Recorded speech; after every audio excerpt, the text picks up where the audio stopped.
But Phil stumbling drunkenly out of his bed, appearing in his head all the things he's wanting to be said. 90 minutes are Phil to Phil, with so much time to kill. He promised chill, but all he does instead is beg and shill. The stream's online and straight away begins to whine, but all is fine as long as Shaz's benign and doesn't step out of line.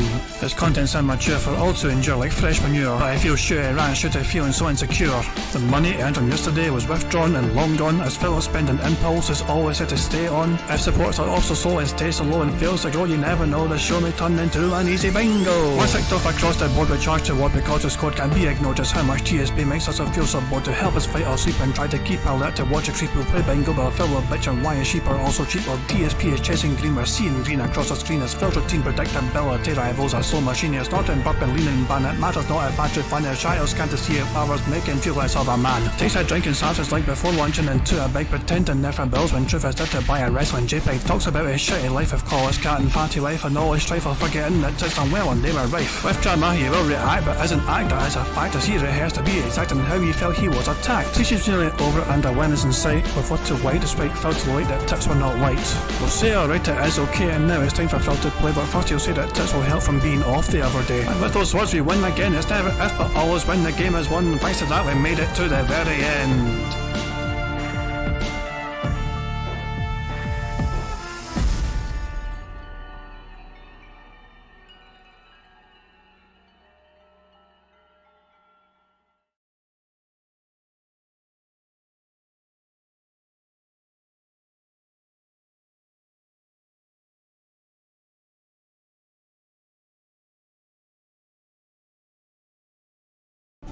Then on top of that, make stuff up to try to make me sound like a terrible person on the internet. To make money, I have to pay Ben bills. You know, I have to pay Ben bills. I have to pay Ben bills. I have to Pay my taxes, pay my back taxes, I have to pay my mortgage, pay my internet bill. I have to pay Ben bills. I have to pay Ben bills, bitch. Pay Ben Taxes, I have to pay Ben bills, bitch. Day to day, tips to tips, to pay bills and things. Eventually things will get better, but kind of stuck right now with how things are. That's why I'm trying to make money. I have to pay Ben bills. You know, I have to pay Ben bills. I have to pay Ben bills. I have to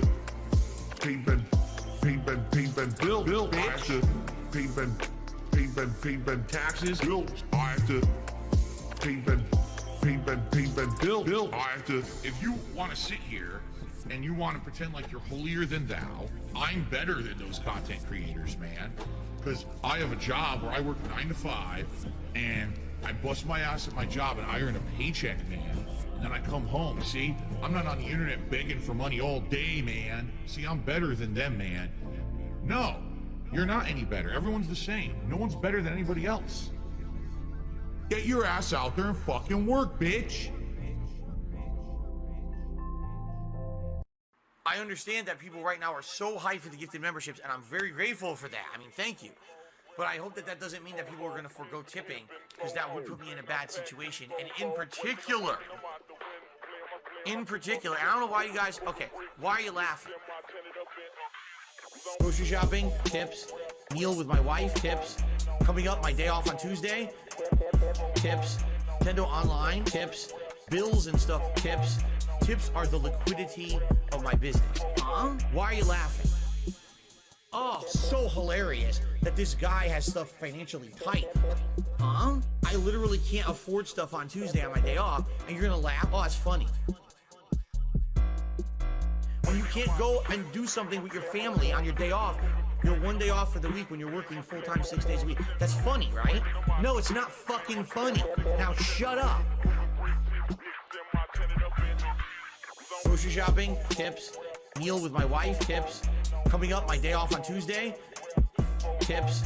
Nintendo Online, tips. Bills and stuff, tips. Tips are the liquidity of my business.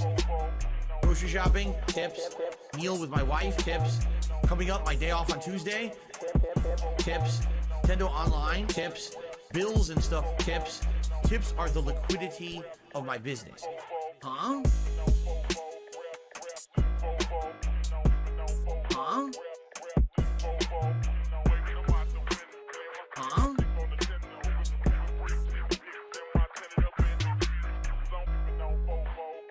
This one's for all my baby girls.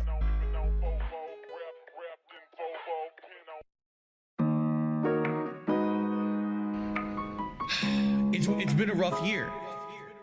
Why does Phil always have to mention that there's a tips goal on the stream? And why does he have to mention if it's a slow day for contributions? And why does he have to bring that up? Big ups to your dad. And a very slow day for support. Please tip me. I need tips tonight. I jump on stream. Obviously, I need tips. Pay my taxes. Pay my back taxes. Pay my utilities. Pay my mortgage. Pay my internet bill. Pay my utilities. Very slow day for support. Been 47 minutes. And only the third tip of the day. I really appreciate that. I need that way more. Pay my taxes. Pay my back taxes. Pay my utilities. Pay my mortgage. Pay my internet bill. Pay my utilities. I'm a positive guy. I focus on positivity. I tell you guys every day on my stream, I'm not a person who revels in hurting others to get over. I will put out positive, fun gameplay content for you guys, and I will continue to be successful that way. And if I fail, I fail, but at least at the end of the day, I can say, hey, it was a slow day. It's been a very slow day for support. Please tip me. I need tips tonight. I jump on stream. Obviously, I need tips. Pay my taxes.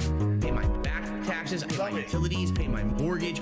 Pay my internet bill. Pay my utilities. Very slow day for support. Been 47 minutes. And only the third tip of the day. I really appreciate that. I need that way more. Pay my taxes.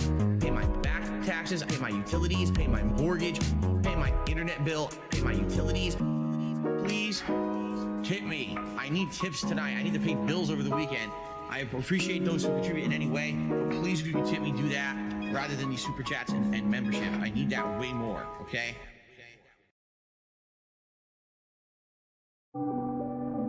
My life today is the best I've ever had. And I mean that. Like, every day I feel like is the best day of my life. Your life is nothing. I love my life. I have so much fun every single day. You're bagging. I love my life. I have so much fun. Everyone hates me. I have an emptiness in my life. Oh man, there's something huge missing from my life. I need a large group of friends. All I do is sit around drinking gin all day. Ladies and gentlemen, I play mobile games. Yes, I spend money on mobile games. I love my life. I have so much fun every single day. You're bagging. I love my life. I have so much fun. Everyone hates me. I love my life. I have so much fun every single day. You're bagging. I love my life. I have so much fun. Everyone hates me. You're still bagging for $10 donations and $20 donations to pay your electric bill, to pay your fucking rent, alright? I get it. I'd hate me too. See you, Phil. Have a good one. This one's for all my baby girls. And it starts to click, you know, if someone just keeps saying sorry when they do something, they're not really apologizing, right? If apologizing isn't just words, it's I will not do this thing again because I feel bad about it. If you keep doing the thing, it's not actually an apology. You have no respect for people that are alive, for fucking people that are dead. You don't give a shit about anybody but yourself. You have no respect. Apologizing isn't just words. You have no respect. Do you value money more than our friendship? But that's the way of them saying, we want nothing to do with Phil at all moving forward. Let's make up a bunch of shit or twist a bunch of shit to make him sound bad because everyone hates him now anyway on the internet. So let's make him look like the villain so everyone will believe it and we'll just be washing our hands of the whole situation and we never have to deal with him ever again. And you know what? Look what's happened. Literally, no one bugs them anymore. Nothing. It's all, they're completely washed. The cans are clean. You have no respect for people that are alive, for fucking people that are dead. You don't give a shit about anybody but yourself. You have no respect. Apologizing isn't just words. It's I will not do this thing again. You have no respect. Because I feel bad about it. He watches too much WWE. John starts getting text messages at 6 o'clock in the morning. That means it's like 2 o'clock in the morning there. So now when you start reading them, you start looking at it, and it doesn't make any sense why he's even texting. And it's not even coherent. So you start wondering if the guy was, like, if he's been drinking and texting. Yesterday was a really slow day for me on stream. I didn't make a lot of support yesterday. It's you guys, and you know, how much you're liking the content I'm doing in a given day, how much you can afford to support that content. Can you argue it's a begging model? I mean, I guess. This dude is a piece of fucking garbage. I need this money, I get this money, beg for this money, I want the money. The only time I chill is when I pay my bills. The only time I get to chill is when I spend the bills. Scumbags and mental cases on the internet still support me. I'm a beggar and I'm a loser and I'm on level 1. And I can't go on a honeymoon with my wife. I'm paycheck to paycheck. I'm on level 1. I need this money, I get this money, beg for this money, I want the money. The only time I chill is when I pay my bills. The only time I get to chill is when I spend the bills. I need this money, I get this money, beg for this money, I want the money. The only time I chill is when I pay my bills.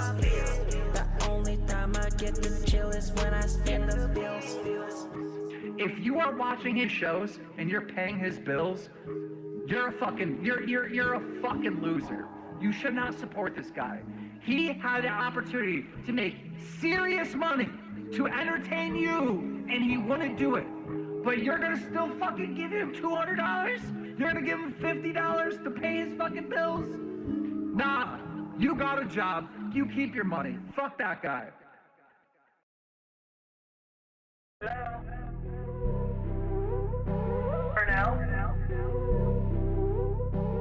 That is a business related, and I do still have it. It's WWE champion time. Go. Thanks for the money, stupid fuck. I love it. Go. By eBay. Hell! It's been tough. I always think that it's my fault. Drinking gin. Yep, I'm toxic. I love Hulk Hogan's dick. My ass is so fucking stretched. Oh, no, you didn't, you motherfucking piece of shit cocksucker. Mark my fucking words. I'm coming for you. For now? Go. Thanks for the money, stupid fuck. I love it. Go. By eBay. Hell! Hateful slurs. Lame brain pieces of dumb fucking hateful slurs. Why am I talking? I love it. Hey, Mr. Brunel, you there? I am present. I understand. He's claiming that he's got $5,000 a month in expenses and only $5,000 a month in income, and net's about $35. It's Kevin's fault. The topic I want to discuss is depression. Depression is not a joke. It's not something to be joked about with. You are not alone. You are not a horrible person because you have this. It's not your fault. There's still this back here. And it's still in the back of my neck, the back of my head, the back of my mind, and it's always telling me. It's WWE Champions time. It's been tough. Over the last decade. It has. It's been tough. It's been tough. Over the last decade. It has. It's been tough. It's been tough. Phil's a beggar. Phil's fat. Phil's a loser. It's been tough. Phil's a faggot. Phil's fat. Phil's a loser. Phil's a beggar. It's been tough. Phil's a beggar. Phil's fat. Phil's a loser. It's been tough. Phil's a faggot. Phil's fat. Phil's a loser. Phil's a beggar. Super Meat Boy is in the stream chat, whining and complaining, saying that I never talk to anyone unless they tip me or they send me money, which is completely false. All he's been doing is sitting there all night complaining that he's depressed and no one cares. And everyone's basically ignoring him because you're like, dude, we just don't care. You know, you come in and the first thing you say is you're depressed.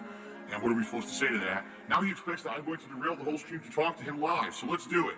Super Meat Boy, how you doing? You're really depressed tonight, huh? You're really depressed. My stream is my place of business. The company's name is Brunel Productions. It is internet content creation of on-demand and also live video streaming services. Big up to your dad. I'm the one who operated a successful YouTube channel. Please tip me. I'm the one who operated a successful YouTube channel. Because I have bills coming up. Please pay my bills. I'm nervous. Strapped for cash. You better take a sip. Please pay my bills. I'm nervous. Strapped for cash. Get a real fucking job. I'm the one who operated a successful YouTube channel. Please tip me. I'm the one who operated a successful YouTube channel. Because I have bills coming up. They fucked me again, left and right, and my ass is so fucking stretched out at this point. It's time to push back. It's time to push back. I'm the one who operated a successful YouTube channel. Please tip me. I'm the one who operated a successful YouTube channel. Because I have bills coming up. I've never ever used a hateful slur. Ever. And that pisses me off. I want to watch some faggot. Some homo. Fiddle's a nigger. You better take a sip.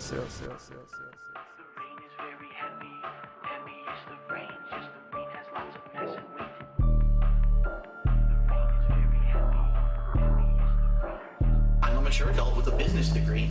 Big. All I see you do is big.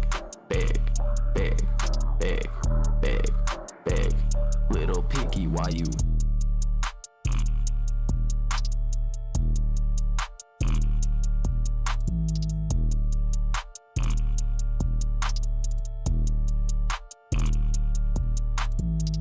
Big. All I see you do is big. Little picky, why you?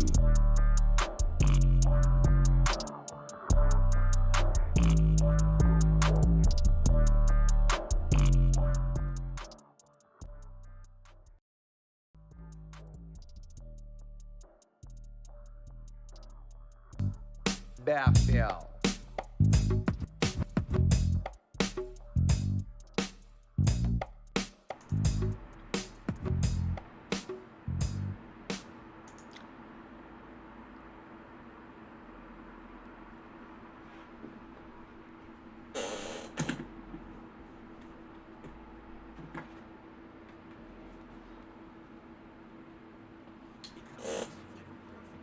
Good morning, everyone, and welcome to the Level 1 podcast, where we're having fun down here on Level 1.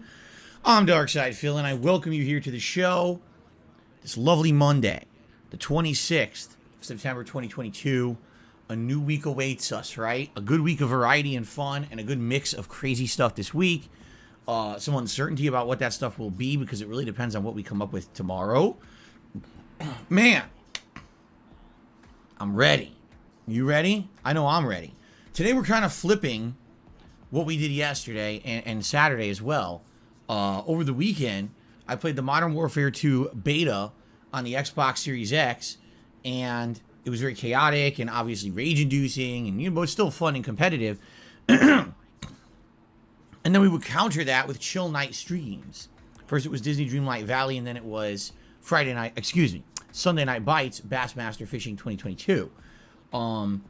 Now, today, we're kind of flipping that formula on its head, because today we're doing the chill stream first, and then we're doing the crazy competitive stuff later. Yeah, we are. Also, today is an interesting day for me. There's a lot going on today, actually. We've actually got some good game news to talk about today that I'm excited to talk about. My first taste of October has hit this morning. because I've received my first couple of animations for Halloween. That's right, as you know, over the course of October, everything here changes. My background goes into a horror theme for Halloween. My animations on stream change. Wait a minute. Oh. Excuse me. Oh. Oh. Hold on a second. Oh.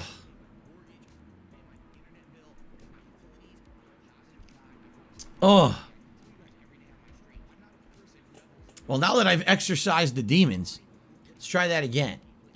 So for the month of October, my background changes. We put up Halloween horror-themed stuff. My animations change on the stream for contributions. They become more Halloween horror-themed. And I always do some Halloween-themed stuff over the course of the month. In particular, this month, we have 4 special events. Well, let me take that back. We have 3 special events. It's really 4 rewards for members goals, but 3 special events. 2 of them are Halloween themed. All right. So we got a lot of fun stuff going on in regards to the whole Halloween month theme. And I'm excited for this. I love it. I love this time of year. The weather gets cooler. More games are coming out. Holidays are going. You know, usually attendance is up. People are showing up to the streams a little bit more. It's exciting. It's an exciting time of the year for sure. So like I said, today I got my first taste. I got a couple animations sent to me, and I'm looking at them. I'm laughing my ass off. I'm like, these are good. I cannot wait to start using them. This Saturday, October 1st, is when I flip the switch and we turn on the fall festivities here on DSP Gaming. All right, so starting Saturday, come on by to see some fun new stuff. However, I couldn't possibly head fully positively into the fall without one last day of bullshit. Heat. Today, we are scheduled to have an 83-degree weather here in Washington State. It's September. It's supposed to be the fall. And we have an 83-degree day. All right? The good news is, according to the weather, this is the last hot day that we are having this year.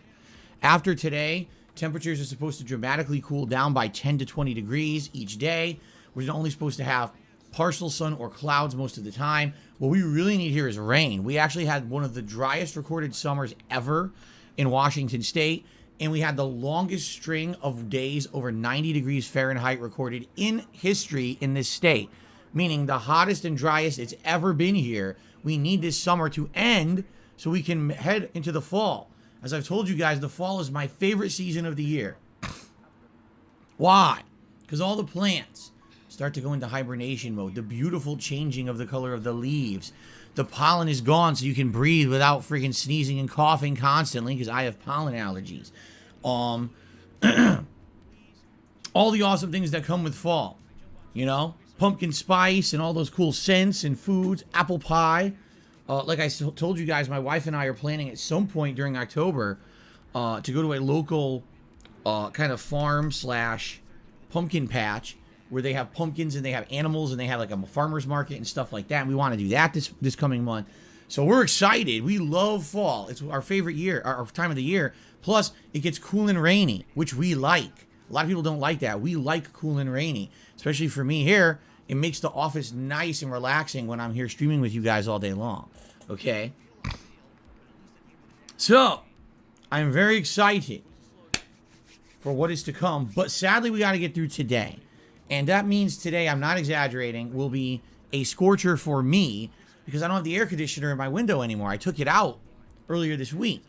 And now we're going to have 83-degree weather outside. Do you know what that means for my office? It means it's going to be about 95 degrees in here. I'm not exaggerating. That's how hot it's going to be in here. So I got to tough through that. So today, as we're chilling in Earthbound, okay? If you guys could be a little bit understanding that I might be grumpy because I may literally be sitting in a sauna for the entirety of today's first stream until the sun goes down. Then it will cool down dramatically. It always cools down dramatically after the sun goes down, but that's what I mean. Like, I'm going to be sitting in here overheating and sweating my balls off playing Earthbound with you guys, and there's nothing I can do about it just because it's the last hot day of the year. Okay? So, we'll see what happens. Hopefully I can survive. All right? But then, fall's in full effect. It cools down dramatically starting tomorrow. 60-degree days and highest of like 70 degrees moving forward. Clouds are supposed to be moving in. And hopefully we get our first major rain of the fall soon, which would be really nice. So I'm excited for that. So, let's talk. Let's talk about what's going on for this week. Let's talk about the special event on Saturday, which I'm really excited for now. Let's talk about all the stuff happening. All right, so today we are continuing on with Earthbound here on the first stream. And I love the game, as you guys know. But here's the thing. It's not for a mainstream audience. Like, take a look at me when I played Call of Duty over the last week, right? Big increase to stream viewership. At one point, we had like 400, 500 people watching. Usually, I don't have that. Usually, I have between like maybe 200, 300. We had, you know, way more people watching on streams pretty much daily. Same thing with most of the videos on YouTube. The viewership was way up. Obviously, not every video. Once you're getting to your 12th hour of the same gameplay, tends to drop off. But you see the point I'm making. People were looking for something new, something refreshing, a new release. Definitely up to the interest of DSP Gaming this last week. Okay? Earthbound is literally the opposite. Okay? Number one, Earthbound is a very old game. It's from the 1990s, the SNES era. All right? Number two, I've already played it 9 years ago. But this playthrough has felt so different from that playthrough 9 years ago. The interaction, the discussion of what's going on in the game, how the game influenced future games. It's been a really great experience. I've had a ton of fun with this playthrough. I know you guys have too. For those that are showing up, engaging and supporting, thank you, because this has been a really meaningful playthrough for me. Much like Final Fantasy VII was last. Good news, my microphone works just in time for me to complain about him saying meaningful. I'm still not adding it to the list again. Not until we get through September. Until we get through the rest of goddamn September, I am ignoring meaningful, because that is a goddamn cursed word for this bingo card. Last month, this month, Earthbound has been an awesome retro throwback playthrough. And by the way, this really is the final kind of remnant of the summer of retro, the inadvertent summer of retro, because originally I was not planning on the summer being this summer of retro. And then what did we end up doing? Playing games like Uncharted 2, Final Fantasy VII, you know, Earthbound, all these retro throwback playthroughs, because there really was nothing else going on, right? When you really think about it, it was such a dead summer. So, I'm really enjoying this playthrough. So, how far are we in the game? We've gotten 6 out of the 8 My Sanctuary spots. In order to unlock the end game of the game, you need to get all 8. Okay? So, we're getting there. I would fully expect that today, unless things throw us for a loop, we'll probably finish all those up, I'm thinking. Okay? I'm trying to remember exactly where we are. We're in the desert. I believe that there's a dungeon coming up. And I'm trying to remember what happens after the dungeon, because then there's some developments. Eventually, you have to do the final My Sanctuary spots, and then you get your full party back. And then I can't remember. I remember the very end game is difficult. I remember in particular, there's 2 dungeons coming up at the very end of the game that are very challenging. Even if you've been playing well over the course of the game, they're meant to be very challenging. So I'm curious how I'll do, and if we're going to run into any kind of challenge or roadblock with those, or if I'll just coast through them. Because as you guys know, this playthrough has been very different than my first, because I have an interactive audience, and you guys have kind of been helping me out during the course of the playthrough. With tips, for example, we just did the pyramid dungeon in the desert, and I remember particularly this is one of the more annoying dungeons in the game, because some of the enemies are very resistant to attacks, and they can damage you very well. But I was clued in. They were like, oh, you aware that the paralyze ability, this is like one of the best places in the games to do it, because it freezes those enemies, and they can't move for the rest of the fight. So just keep using paralyze and then beat the crap out of them, even if it takes a few turns. You know, you get minimal psychic point usage, and you're going to beat them. I'm like, oh, I never knew that. You know, I played this game many times before, but You know, I never really tried every option. I never tried the paralyze, and I didn't know it worked. Yes, get over there! So, yeah, it's been a good playthrough, man. I really enjoyed it. So what I would say is this. If you're here to see Earthbound, thanks and welcome. All right? If you're here watching the podcast and you're not interested in Earthbound, you know, at some point, maybe you should check it out. Give it a chance. Even if it means just watching it after the fact on demand on YouTube. You may enjoy it, especially if you've liked future RPGs such as Undertale or things with quirkier writing. You're definitely going to like the game, and especially with my interaction with the audience. It's been a really great playthrough so far. I'm very much looking forward to more. We're almost 20 hours in. I think at this point we're around 18 hours into it. And yeah, it is actually one of the longer JRPG games from this era. Some JRPGs were only around 15 to 20 hours long. This one's more lengthy than that, okay? So, question is, how much longer do we have in the game? That I can't answer. I actually don't remember off the top of my head how much is left. I'm going to guess today and one more stream. That's my guess. I could be wrong, but I'm going to guess 6 more hours of gameplay. That probably by the end of today, we may get to the final 2 My Sanctuary spots, and then we head into the end game next time when we finish it. I could be mistaken, though. So let's see how it goes. And I'm in no rush to beat it. We are in no rush. They're really, as you're gonna see as we go through the schedule now, we are not hitting major new releases for a while. There's one in early October, and then we've literally got to the middle of October before new stuff starts hitting. So we have time, and you're not in any crazy, you know, rush to get to anything. We can balance stuff out and have a good time and take our time with it, okay? So there you go. I'm excited, guys. Thank you for your engagement. Thank you for your support of Earthbound. Obviously, I hope that will continue, and it won't just come to a screeching halt at the end of the playthrough here. You guys have been a great audience so far for it, and thank you for allowing me to play it in the way I'm playing it, because I'm well aware that's because of you. It really is because of you guys and your engagement and your viewership and your support that I can play Earthbound in the way we're playing it now and enjoy it. It's not about, oh, well, the streams have low attendance and the videos have low views, so I go out of business now. That's literally why he stopped playing Splatoon. For those exact fucking reasons he stopped playing Splatoon 3. Those exact criteria is why he dropped that game at the drop of a hat. And yet it's perfectly fine for Earthbound for reasons. Okay? That's literally what it was 9 years ago. When I did the Summer of Retro in 2013, and I played Super Mario World, Legend of Zelda Link to the Past, Earthbound, Chrono Trigger, among other older games, the viewers were down, like way down viewership, and I didn't have crowdfunding. There were no interactive streams with support that way, and because of that, yeah, I had a whole summer where basically my income was way lower, and it pissed me off because at that point I kind of felt almost like people were being disrespectful to the classics. I'll be honest, I did. I felt that way 9 years ago. I was like, man, I really feel like people are being disrespectful to these games. So I love how Phil always blames the game. It's always, even 9 years ago, it doesn't matter if it's today or 9 years ago, he is always going to make sure that people are blaming, well, in this case he's not blaming the game, he's blaming the audience for not giving the game a chance. Why are the audience not giving the game a chance? In his mind, it's not because of him, it's because it's an old game. Not because it's him playing it. This is a typical delusional Phil Burnell here. Never he is the one that's going to be to blame for this thing. So it's either the audience's fault for not watching it, or it's the game's fault for not being new enough to be appealing to an audience. It's never going to be his fault for fucking playing the game. That literally inspired all future games, and if you don't know where you come from, if you don't respect your history, you know, you kind of lose a lot.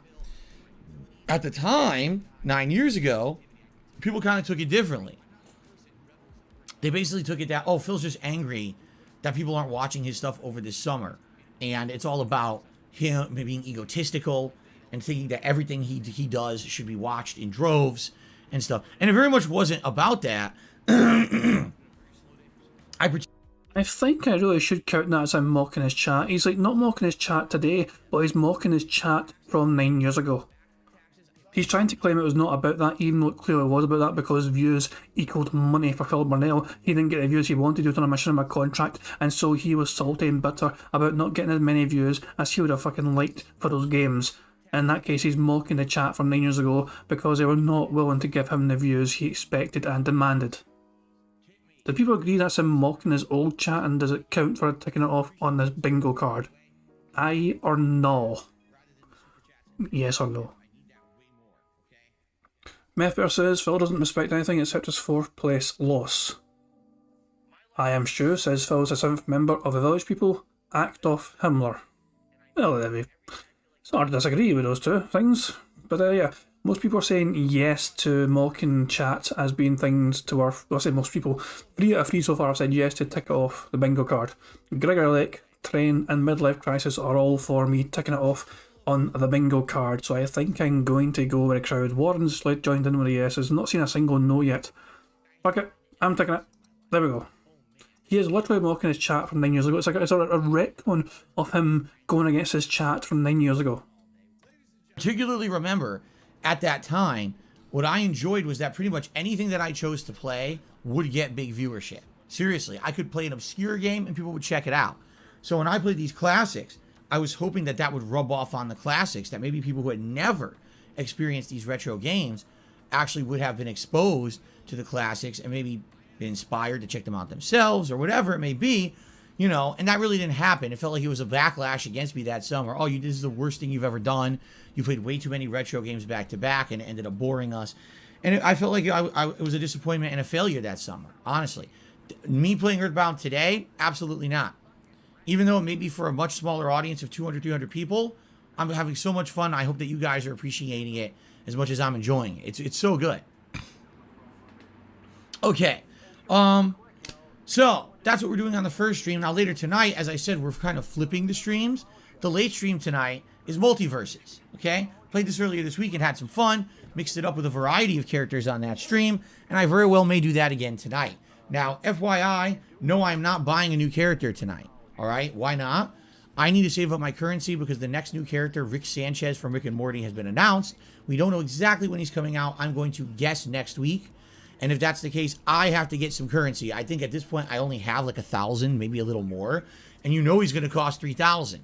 So I need to basically get on that grind and start getting wins and try to grind up that currency so I can afford him when he comes out next week. So we'll see how that goes tonight. It should be fun. I will likely use a variety of characters. I think maybe tonight, rather than pick like Velma and Bugs Bunny, maybe I'll focus on Iron Giant and Batman, because I actually enjoyed playing with them last time. I didn't feel like I played with them enough. So maybe we'll do that. We'll see. Okay. Tomorrow is an interesting day. First of all, tomorrow, Tuesday, is my final consecutive streaming day of the week because Wednesday is my day off. But tomorrow we're going to do something interesting and experimental. We're going to go into Xbox Game Pass for the first time in months. All right? And we're going to look through Game Pass and see, gee, what games have been added recently that may be something that you guys are interested in seeing me play as a full playthrough, and start marking them off. And likely by the end of the stream, maybe even try some of them out. All right? So why are we doing this Game Pass exploration stream out of nowhere? Well, as I just stated, basically right now, there's nothing going on in gaming in the realm of anything new releases that I'm too interested in. So rather than me go crazy trying to buy new games and figure out what I want to play, why not just see what's on Game Pass? Because apparently there's been a bunch of games that have released on there that I kind of missed out on that people may be interested in. You know, tomorrow, Grounded, a game that I tried a year ago, really enjoyed that little bit that I played of it but never went back to it, gets its full release. Apparently Grounded is getting a full single-player story mode, which is neat, because what I said was, oh, this game's good, but it really just feels like kind of an open-world survival. And is that really something super, like, you know, super interesting for the live audience or not? I don't know. Well, if it has a story that institutes all those survival mechanics, maybe that would be more interesting to an audience, you see? So I think that launches tomorrow. We got Hellsinger that just came out a couple weeks ago. That's a unique kind of rhythm metal game that people seem interested in. Maybe I'll check that out, among other things. I'm sure there's other games on there that we're going to want to try out and mark for possibility being played, okay?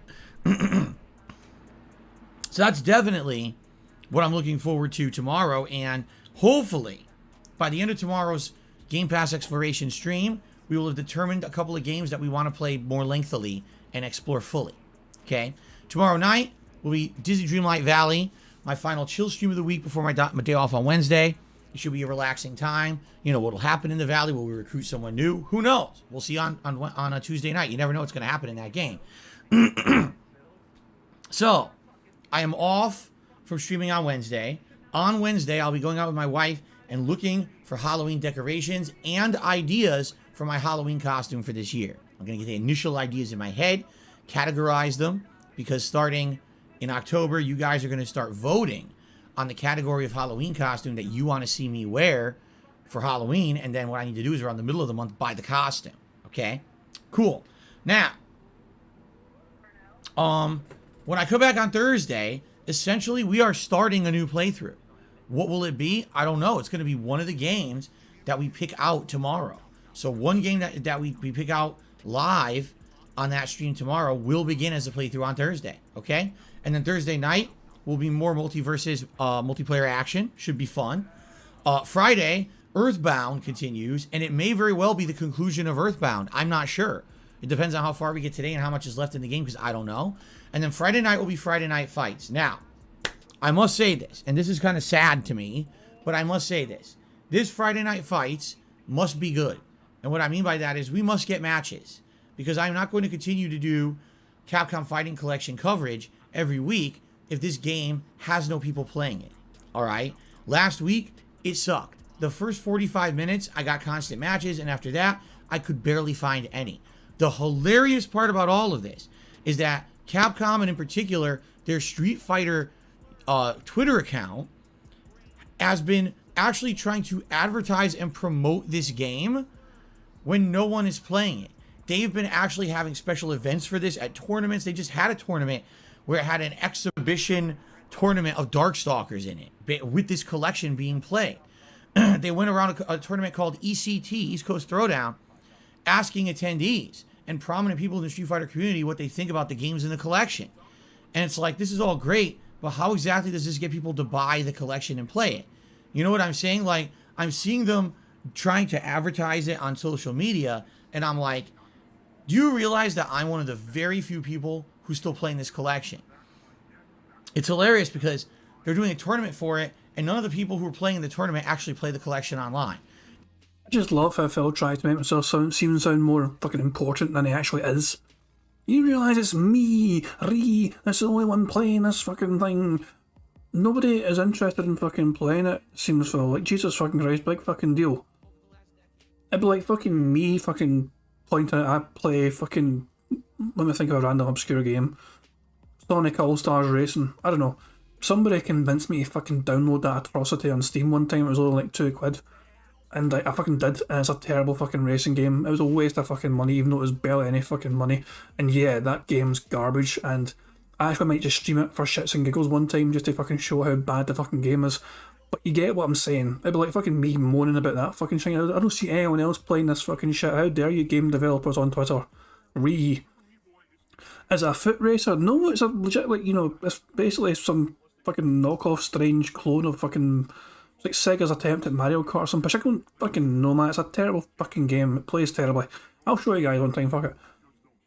But yeah, it's a crap game, and I got fucking tricked into fucking buying it off somebody in my stream chat one time. Maybe one of you guys, for all I know, I don't know, one of you fuckers may have been responsible for tricking me into fucking getting that game, I don't know. They're going to ECT and they're interviewing people from the Street Fighter community about it, but none of them play this game. It's like they're ignoring the reality that the Capcom Fighting Collection is dead. They're just ignoring it and pretending like it's not, which is not going to sell copies. What they need to do is dramatically listen to the community who's playing the game and find out what people want so that people will actually continue to buy and play the game. You see, cross-play and reducing the price. Those are the two things that will get people to play. If today they started selling it for $20, you would immediately get a few hundred people who would probably buy it. $20 is the discount price point that most people will make a purchase kind of just on a whim, as opposed to a calculated... Do you have statistics to buy up, Phil? I assume Phil Burnell has statistics ready to go to verify these claims he is making on his streams. Where is the evidence Phil Burnell provide to say that this is the more likely scenario for people to fucking buy games and part of the money to spend money on these games? Please, Phil, tell us show us all your evidence and please tell us your sources for such a claim. Purchase. So if they just reduce the price to another $10, immediately they would sell a bunch of copies. Crossplay. They need this. Without crossplay, this game's doomed to fail. When you try to play it on Xbox, no one's there. When you try to play it on PlayStation, almost no one's there. So how on earth can you buy and play this game if no one's playing it? It doesn't make any sense that they're even wasting time on a promotional campaign when they're not adding features that will incentivize people to play their game. To make matters even weird and worse, okay, this is the other weird thing.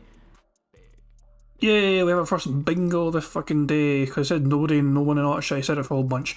No problem, Heather, welcome to the stream. So yeah, we got our first bingo of the stream, so... Fucking Yaldi.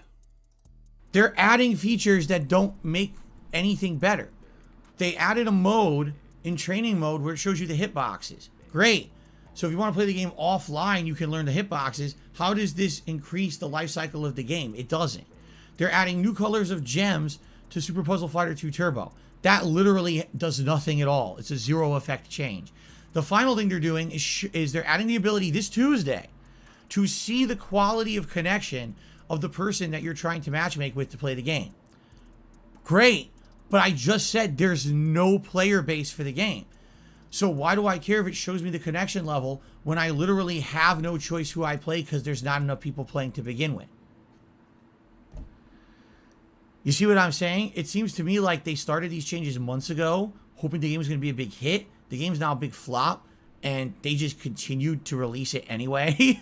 Why? The changes aren't even needed. They will not improve the game's quality or life cycle at all. The things that are needed are crossplay and a discounted price. So I've been trying my hardest. Every time the Street Fighter Twitter posts something up about this game, I'm just basically now responding. I'm saying this is my obligatory tweet. I just want to let you know I'm one of the few people who's still streaming this game on a weekly basis. I like the game. I want it to succeed, but it needs crossplay, and you have to drop the price because almost no one's playing it. All right? I'm doing my best to try to make this known to Street Fighter and Capcom, and I hope they're listening. I really do.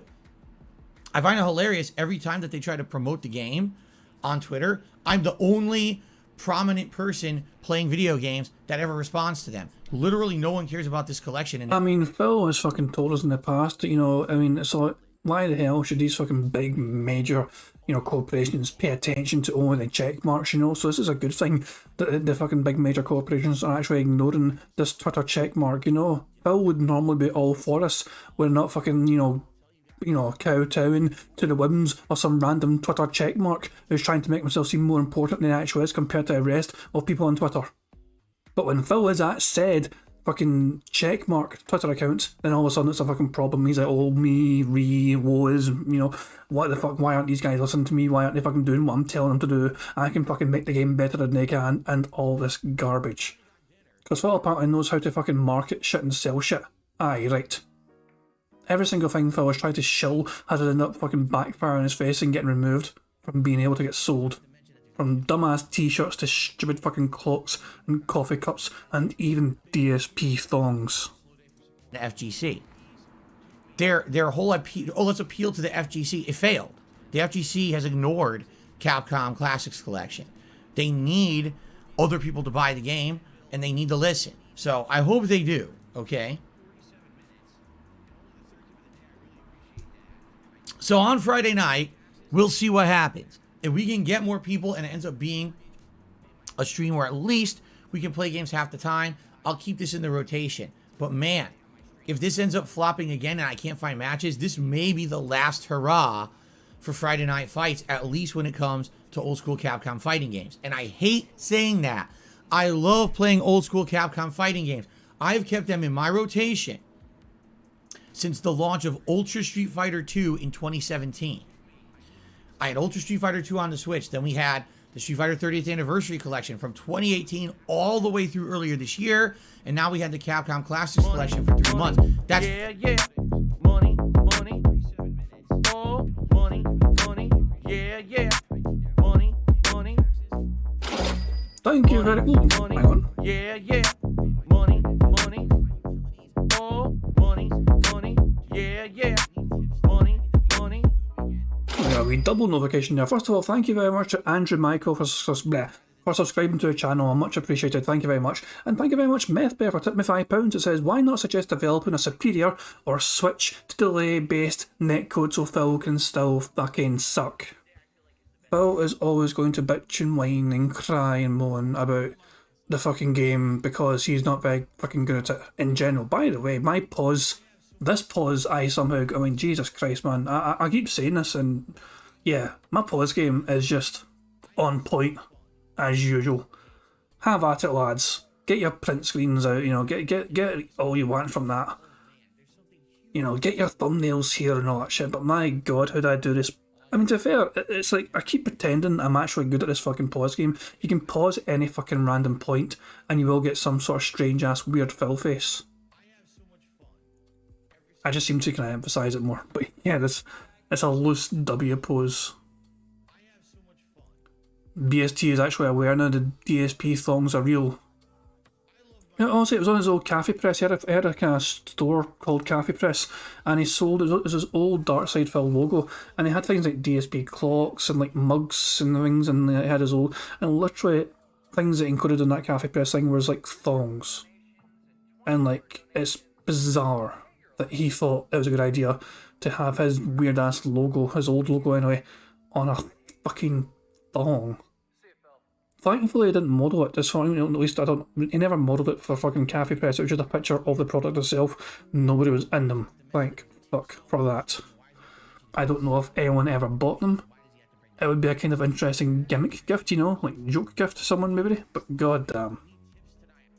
But yeah, Phil was always going to want to fucking bitch and whine and cry about, you know, the game having problems, but not actually offer any genuinely good fucking solutions to them.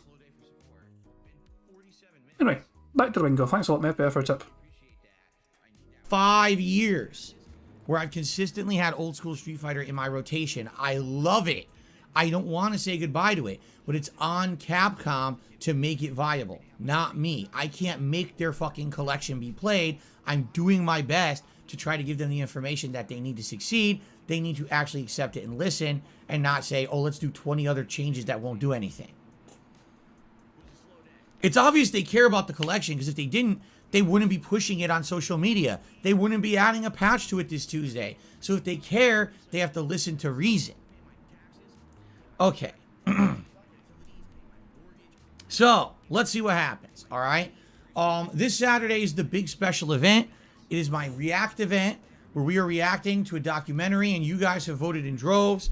And I feel that as of today, unless we get a ginormous flip in the voting, I think we're pretty much locked in at this point. Anyone object to me going 1.25 speed? I'm going to assume nobody's going to object. I'm going to fucking just do it now. I'm going to assume people are going to like, yes, please 1.25 before even seeing the answers. I just want to take a quick look at it here to confirm.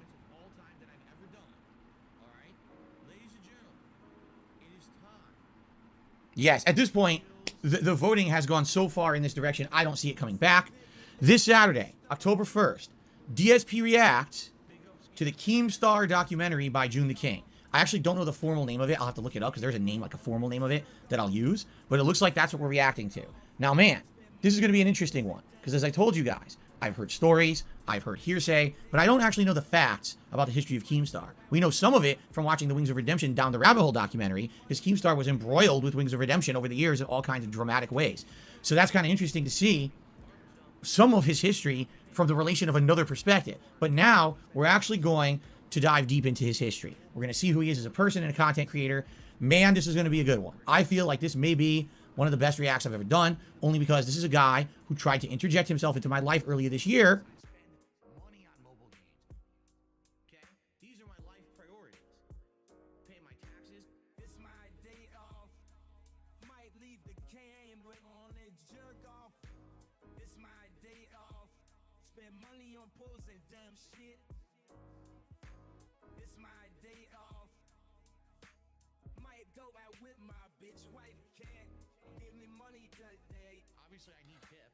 Sorry guys, I was muted.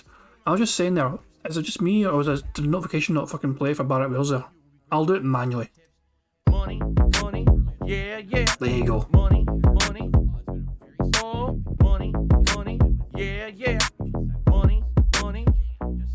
I've got no idea why notification didn't play for fucking Barrett there when he did a super chat. That's the first time that's happened, where the notification just was like, yeah, you know what, I'm not going to fucking bother Mars.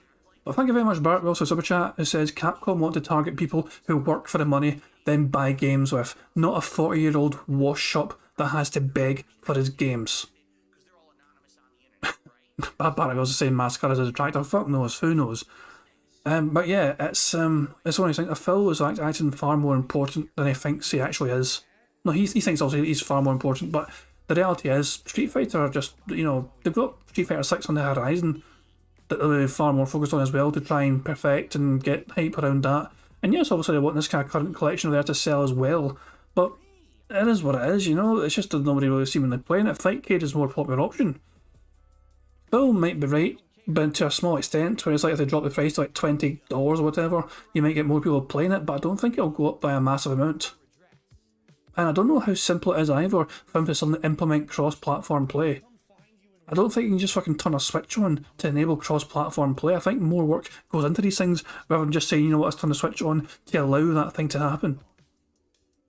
I'm kind of ignorant when it comes to how much work goes into cross-platform play and enabling it all. Also, I know some games have it and some games don't. I don't know what goes into making that work for some things. I don't know why it's allowed for some games and not allowed for other games.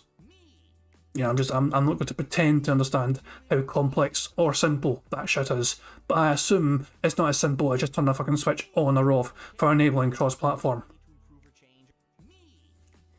Rio Shundon says, well, several streamers get exclusive access to Street Fighter 6. Here's Phil complaining about Capcom collection by himself. Lol. Exactly. Phil, as usual, as always, eternally is stuck in the past. Reliving his fucking glory days of Street Fighter Super fucking Turbo 2, whatever. And it's the one game he fucking constantly just, you know, goes back to over and over and over again because it was the one game he was semi-decent at ever.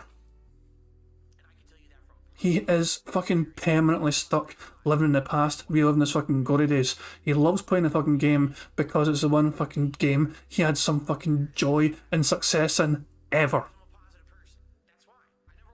It's the one game he can point to and say, you know that fucking game? I got 4th place one time in the world at playing that fucking game. Big fucking deal, Phil. Nobody cares. Nobody even fucking knows who is first. Nobody knows who is second. Nobody knows who is third. What we do know is they're Asian, and you quite hate Asians because of that. Yeah, racist motherfucker. And exposed himself for basically being an egotistical maniac, and I want nothing to do with the guy now because of the way he behaved. And it'll be interesting to see why he's like that. This will be like an analysis of his history and how he became how he is, and how in the holy fucking hell is he even popular or rich. But then again, when you've had reality TV shit for the past 20 years and the most dumb fucks become literally worldwide celebrities because of that, I'm not shocked to hear that scumbags and idiots become popular and rich. Okay, this is a combination of him being toxic in general and also YouTuber jealousy. I think I'm going to tick both. He's been toxic quite to Keemstar right there, and he's also quite jealous of YouTubers in general for getting rich like this. So that is a bingo.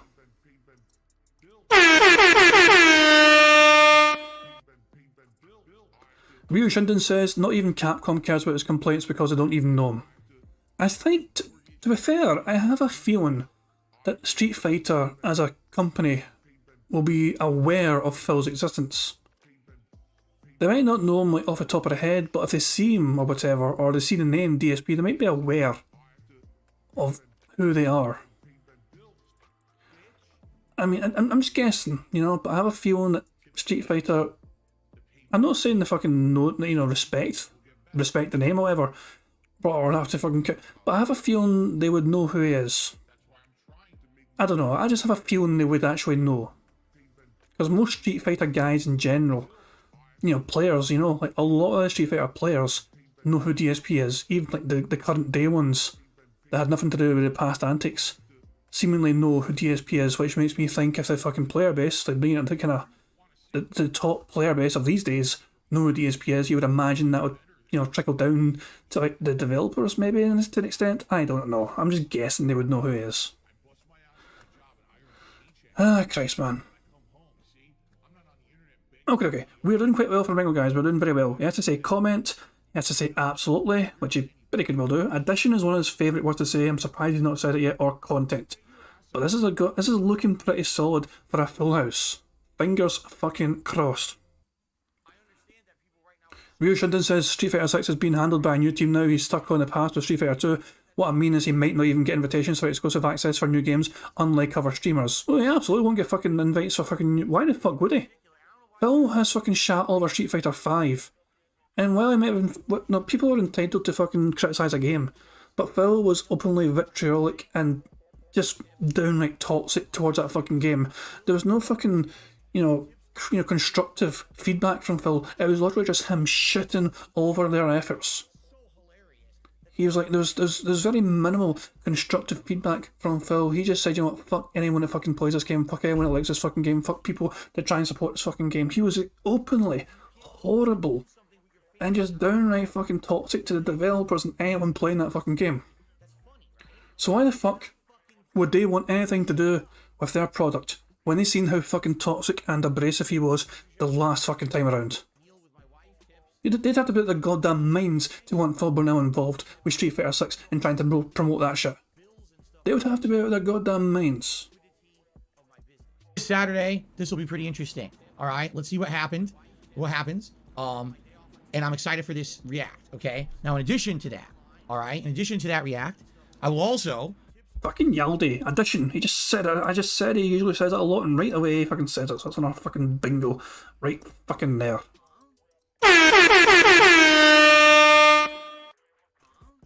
Be doing a WWE 2K22 fantasy sim match.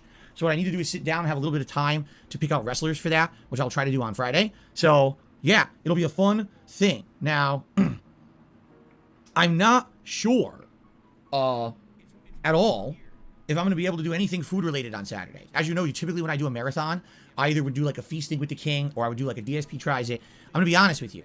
I'm so tight on money right now. Right now... Shut the fuck up, you WWE champion spending bitch. How much fucking money have you blown in that stupid ass fucking game where you can't even afford to fucking buy yourself a Burger King sandwich for DSP tries it?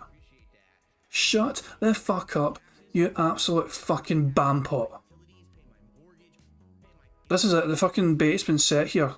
We just wait for the fucking dentheads to fucking throw money at him and say, "Get Phil, we'll feed you, Phil, we'll feed you, we'll make sure you can eat on Saturday, here, have my money. Please don't spend it on WWE games, please, just instead spend it on fast food and DoorDash." Yeah, Warren's right, he literally got a brand new fucking wrestler yesterday. Jesus fucking Christ, man, God give me fucking strength. I cannot keep fucking going on and on and on about Phil playing WWE Champions, man. I fucking can only go back to Phil so many fucking times before I sound too goddamn repetitive, but Phil is indeed going back to that fucking game every single fucking day. He's spending money in that fucking game every single fucking day. He blows too much fucking money in that game every single fucking day, and he ends up fucking going back to his goddamn fans every single fucking day, asking for more because he overspends on that fucking stupid mobile game every single fucking day. Literally, I'm trying to raise tips today and tomorrow just to have my day off on Wednesday. And then after that, we're heading into the new month. That means that around the 10th of the month, I have big bills due. I don't even know if I can have, money for food on that day. I got to talk to my wife about it probably tomorrow, about what we want to do. Because remember, we're going to go grocery shopping on Wednesday and figure out, is this going to be a day where maybe she makes something and then I take a quick break during that marathon. I run downstairs, I wolf eat food and come back to the stream. Or would it be viable that I can actually do like something where we can do like a feasting with the king or a DSP tries of some food item that I can order. I don't know. The way I see it, I can't go crazy. You know what I mean? Like when I do feasting with the king, typically I'm ordering 1 to 2 major entrees from a restaurant, and with the delivery pricing and everything, it's pretty pricey. I'm not gonna lie, it's pretty expensive to order food like that. And I just can't really be dropping that kind of money right now. So unless all of a sudden this week, tips pick up in a giant way, I don't know if I'll be able to do feasting with the king on Saturday. I'd like to, but it all really depends on what I can raise this week, okay? So we'll see. I'll let you guys know. I would definitely like to do something like that. Even if not feasting with the king, maybe a DSP tries it, but I don't know. I also don't know what food items are available right now. Is there anything out there maybe that's interesting, or, you know what I'm saying?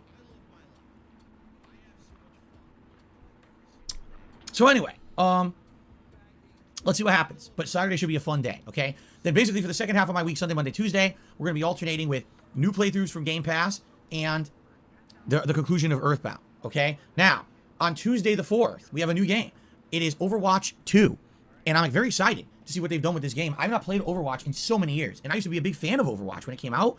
I played it fairly consistently for about a year, remember? And I really enjoyed the game.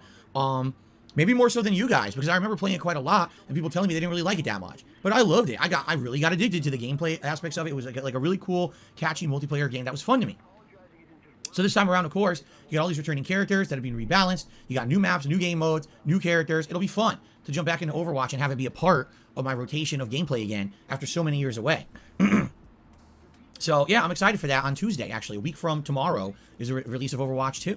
All right. So once Earthbound ends, Overwatch will kind of take over for it, but then we need to have other games to balance with Overwatch, and that's really where the Game Pass factor comes in. So what you're going to see on daytime streams is Earthbound concluding, the special event on Saturday, Overwatch starting up on Tuesday, and then some Game Pass games mixed in. Night streams will still be Disney Dreamlight Valley and Multiverses. You're going to see Sunday Night Bites on Sunday, and you're going to see Friday Night Fights on Friday, and maybe if it keeps going, great, and if not, we'll have to figure something else out. So that's kind of what you can see for the foreseeable future, all right? The big new releases start in the middle of October, and they really start around October 18th, all right? So that being said, since all the crazy amounts of new releases... Hey, that being said, shout out to that being said. Fucking Yaldi. I need to fucking have a button that's no, a bingo horns for, happy thing. What kind of happy noise can we make for him giving a shout out to other detractors? I don't know, the only thing I can think of is... Bruh. There you go. Releases are starting October 18th. What I would like to do is I would like to lock in the date of when we're going to be doing the special React event to the Rob Gavigan YouTube channel. And I would like to lock it in as Saturday, October 15th. Okay? Does that sound good to everyone? So that way we have the special React this Sunday to the Keemstar documentary, and then 2 weeks after that, we have the Rob Gavigan React. Okay? Now, why are we doing it so early when Halloween is, the end of October? Well, here's why. Starting on the 18th of October, we've got almost nonstop new releases. We've got, listen to this. A Plague Tale Requiem, the Ghostbuster Spirits Unleashed asymmetrical survival game, Mario plus Rabbids Sparks of Hope, New Tales from the Borderlands, Scorn, Gotham Knights, Resident Evil 8 DLC, and Call of Duty Modern Warfare 2, along with Bayonetta 3. Now, I'm not committing to playing all those games. In fact, quite the contrary, there's a couple there I'm likely going to be skipping for sure. But you see what I'm saying? Once those start coming out, we will be very busy with new releases. We will not have time to basically be taking entire days out to do this kind of a React event. By the way, I'm decompressing my back. If you're wondering what I'm doing. So, that being said, I want to do the Rob Gavigan React sooner rather than later. And I figure let's do it in the first half of the month. That way, we get it done before we're so inundated with new releases that we're kind of holding them up, you see? So, yes, that will be on Saturday, the 15th of October. What we'll be doing is going to the Rob Gavigan YouTube channel. If you don't know what that is, we reacted to it a couple months ago. And it's all macabre, kind of, you'll be shocked to know this is true kind of shit. Sometimes it follows oddities of nature or oddities of mysteries of things that happen in real life. Sometimes it's the unexplained phenomenon. And sometimes it's actually like documentaries of murderers, okay? Really macabre stuff. Dark stuff. And so it fit perfect. Why the hell won't he say content? No, he was not standing up. He was still kind of in his chair. I know exactly what he was doing because I do the same thing sometimes myself. You know that thing where you kind of push down with your arms but you're still sitting down so you just kind of compress your back a wee bit? That kind of thing. That's exactly what he was doing. I just did it myself there. Actually, it's one of those things where his arse was still in that chair. There's no way Phil's arse was up from that fucking chair. So there we go. He was not standing up properly. No way. We can't count that.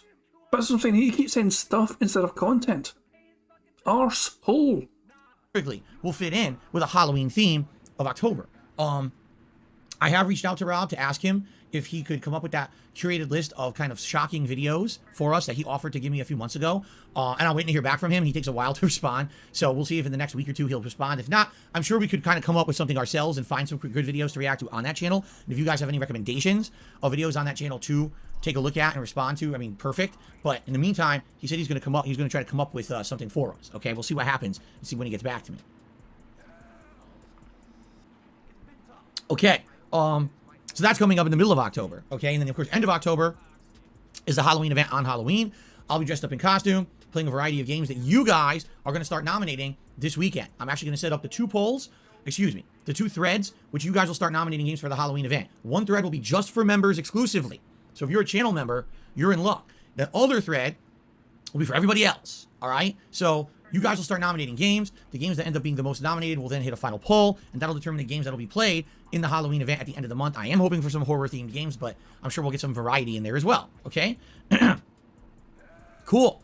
And then, on top of all of that, this weekend, we begin with all the Halloween festivities. The decorations will change. The animations will change. Everything will be horror-themed here on DSP Gaming. All right? I'm excited. I hope you guys are too.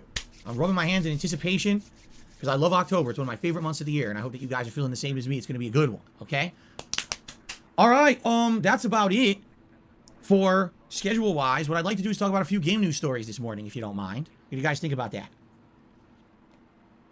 All right, no one responded whatsoever, so I guess you guys are very excited. Zero response. All right, so we start off today with a juicy rumor. Silent Hill, the short message, has been rated in Korea with no platforms specified. What does that mean? I don't know.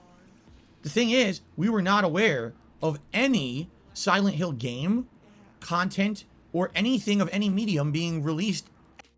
Yay! Finally said content. I missed my chance to say it earlier on. He's finally said it now. That is another bingo. We are 5 away from a full house, or a fill house, or an act house. You know, whatever fucking name you want to come up with. At all. It hasn't been announced. Yet, it leaked, not really leaked, but was publicly posted that in Korea, they received something called Silent Hill the Short Message, and their review board or whatever rated it. And we have no idea what it is. Is it a new game? Is it a playable teaser? If it's called Short Message, that sounds to me like it might be a playable teaser of a Silent Hill game that's coming, right? It certainly doesn't sound like a full game. So everyone, of course, on the internet is speculating. What could it be? You know, I personally, this sounds to me like it is a playable teaser. Like, the teaser had to be released first into countries so it could be rated, and then it gets widespread release. It just kind of sucks it leaked like this. You know, why wouldn't Konami have said something about it? All right, so that's the weirdest thing. If the whole idea is this is going to be some kind of a mini game or a playable teaser, why not tell everyone it's coming so that you don't get spoiled when countries start reviewing it? It doesn't make any sense. It's like boneheaded, promotion, right? But then again, Konami is a boneheaded company now. We know that. We know they're terrible now, and no one really likes them anymore. So I'm not sure, kind of scratching my head. Some people are speculating that sadly this may just be a mobile game. And they're like, that kind of sucks because obviously no one wants a Silent Hill mobile game. Everyone wants a real Silent Hill game because it's been so damn long since we had one. And Silent Hills got canceled, So, I guess we'll see. But yeah, everyone's kind of interested now. First time in years we have any inkling that something new Silent Hill is actually coming out. More information to come, I'm sure. Today is The Last of Us Day. What is The Last of Us Day? Well, it's the day that apparently in the lore of The Last of Us is the day when the outbreak originally happened and started the end of the world. So every year they have a celebration on this day. And some years it's absolutely hilarious because they have nothing to announce and all they do is they sell merch, which is totally not in the spirit of what it's supposed to be. This year, they released a teaser trailer for The Last of Us television show that is releasing next year on HBO Max. For those who don't know, it already has been done wrapped. It's done filming, okay? So I watched it, okay? Now, one thing I want to say, I'm a big fan of Last of Us 1. I just am. I think that the plot of The Last of Us 1 is one of the most well-written video game plots of all time. I actually think it's one of the best games of all time. It was my game of the year. That year, what was it, 2013? It was my... I am going to go 1.5 speed because I got a feeling I'm going to hear the same old nonsense rant about Neil Druckmann coming up, so I just want to turbocharge through this nonsensical rambling as fast as humanly fucking possible. Game of the year that year. I absolutely loved it. I thought it was so well done. Even though my feelings of Last of Us 2 are completely opposite of that, that doesn't besmirch my opinion on Last of Us 1. I still to this day think it's one of the best games I've ever played. As that first original gameplay experience, the heavy undertones, or overtones, of the plot, the dark atmosphere, the gameplay mechanics, the graphics at the time, everything was absolutely positively top notch. So when I watch this teaser trailer, okay, I see this actor playing Joel looks good. All right, I will say this for sure. I think he looks good in the role, and I think that this is going to be a good portrayal of Joel. I feel that. I do. Ellie, I don't know. They don't really show her doing much. And the actress playing Ellie looks absolutely nothing like Ellie from the game at all. Like, zero resemblance. Like, seriously, it looks like someone superimposed someone's different face over Ellie. That's how jarring it is, okay? Now, you may say, well, it doesn't matter. This is a reimagining, and many times in history, right, you've seen a reimagining of something that happened in a game, and it translates and the character looks completely different. You're absolutely right. I'm not going to argue that. And I'm not saying the show's going to suck because it doesn't look like Ellie. It could very well be she's the best actress for the job and nailed it in the audition, and then she nails it in the show, in which case, I really don't care. fine. If she's good, she's good, you know? But definitely looks like a departure from the Ellie from the games for sure. The world looks good. The atmosphere looks good. The cinematography so far to me looks good. The show looks good. I don't think I have like a negative thing to say about it, but it's a teaser. You don't know what it's really going to be in the final product until you see it in action and you see, did they really veer from the story of the game in a lot of ways, or is it close to the game? Shock horror, guys. A teaser got made where I made sure that everything in that teaser was made to look as good as potentially possible to get you excited to actually try and watch the show in full. Phil seems, absolutely amazed that this teaser actually fucking made him want to watch. So the purpose of a teaser is to try and entice you to watch the actual full fucking thing. And Phil is like going, wow, this teaser looks good. As if it's a fucking amazing thing. Most teasers look somewhat decent. It's the fucking purpose of a teaser to try and sell you on watching the shit that they're trying to fucking, the full shit, the full show, the full movie or whatever. Most teasers, primarily, the whole purpose is to be a good fucking, teaser to sell to you guys. It's bizarre. Phil's fucking acting like it's fucking amazing. This fucking teaser was actually worth watching. Teasers in general are worth watching. Even some of the most garbage fucking films or shows out there usually have good fucking teasers. Because usually when you get fucking like an hour of footage from, or several hours of fucking footage from TV shows, or fucking like 90 minutes and 2 hours or whatever from movies, you can find like 30 seconds from that shit to make into a good teaser. Is it a hybrid? You don't know. We won't know until the show's out. And I won't know it all because I don't have HBO Max, so I'm not going to see it anyway. But I knew people were going to ask me about, what I think, and my response is, it looks good. That looks like a show that I would be interested in. If anything, though, I'll be honest, I think maybe it's not for me. And why I say that is, I'm such a lover of the game. Like I said, I really think Last of Us 1 is one of the best games I've ever played. To this day, I still believe that. And the fact that this show likely will change things from the show, and me, I'm going to have a hard time not watching that show and saying, this is different, oh, I wish this was the same, this is different. So I think maybe it's not for someone like me, it's maybe for someone who wasn't into, or wasn't so much... I'm going to fucking put a fucking stop to that rant right now. If the fucking TV show was the exact fucking same as the game, he would fucking bitch and whine about the fact that why would anyone watch a fucking TV show when you can just play the fucking game, which is the exact same fucking thing. He has actually made this fucking argument before for other things in the past. He said, why would you fucking watch a TV show when the game already fucking did it? He said this for things like Uncharted. I think it was Uncharted, the game. It's like one of those things where when Uncharted was first getting promoted as a fucking movie, he's like, why the fuck would you fucking watch the Uncharted movie if it's going to be fucking based on the fucking video games? You can just play the fucking games and know what happened. This is the thing. When a fucking TV show or a movie tries to fucking portray a game and it's too similar to the fucking thing, that it's doing, Phil whines and bitches and moans about that. So this fucking... This threatening to go a different direction to what the fucking original material was, and Phil's still bitching and whining and moaning about that, saying you can't watch it. Nobody can fucking win with Phil Burnell. He's gonna fucking find a reason to bitch and moan and complain. Into the game, but this is your first exposure to the universe, and then you're like, wow, this is amazingly good, and then you want to go play the games as a result, I guess we'll see. But it looks good to me. I'm not going to sit here and hate on it. I think it actually looks really good. And I think that whoever they have making the show really cares and wanted to do their best to make this realistic and viable, which in reality is exactly what the game is, right? The game is supposed to be more realistic and gritty and dark, and oh, this could happen to us. That's why it hits so hard when you first play The Last of Us 1 for the very first time. So there you go. Okay, that's my opinion. The other piece of game news today is we have E3 news. That's right, E3 is actually going to try to come back in 2023. Why? I have no fucking clue. If anything, what has happened during COVID, all right, is that we have all realized there is absolutely, positively, no reason for E3 to exist, right? I think it's been gone for how many years, right? So we've all seen that this literally does not need to exist. It literally serves no purpose anymore. All the game companies can go online and do digital events that save them tons of time and money. They don't have to plan giant stage shows. They don't have to plan in-person booths. They could just show you digitally what they want to show you, and it's just as effective, all right, as doing the in-person show, okay? But I guess the show must go on, and what it probably likely is number one, there's a nostalgia factor to it.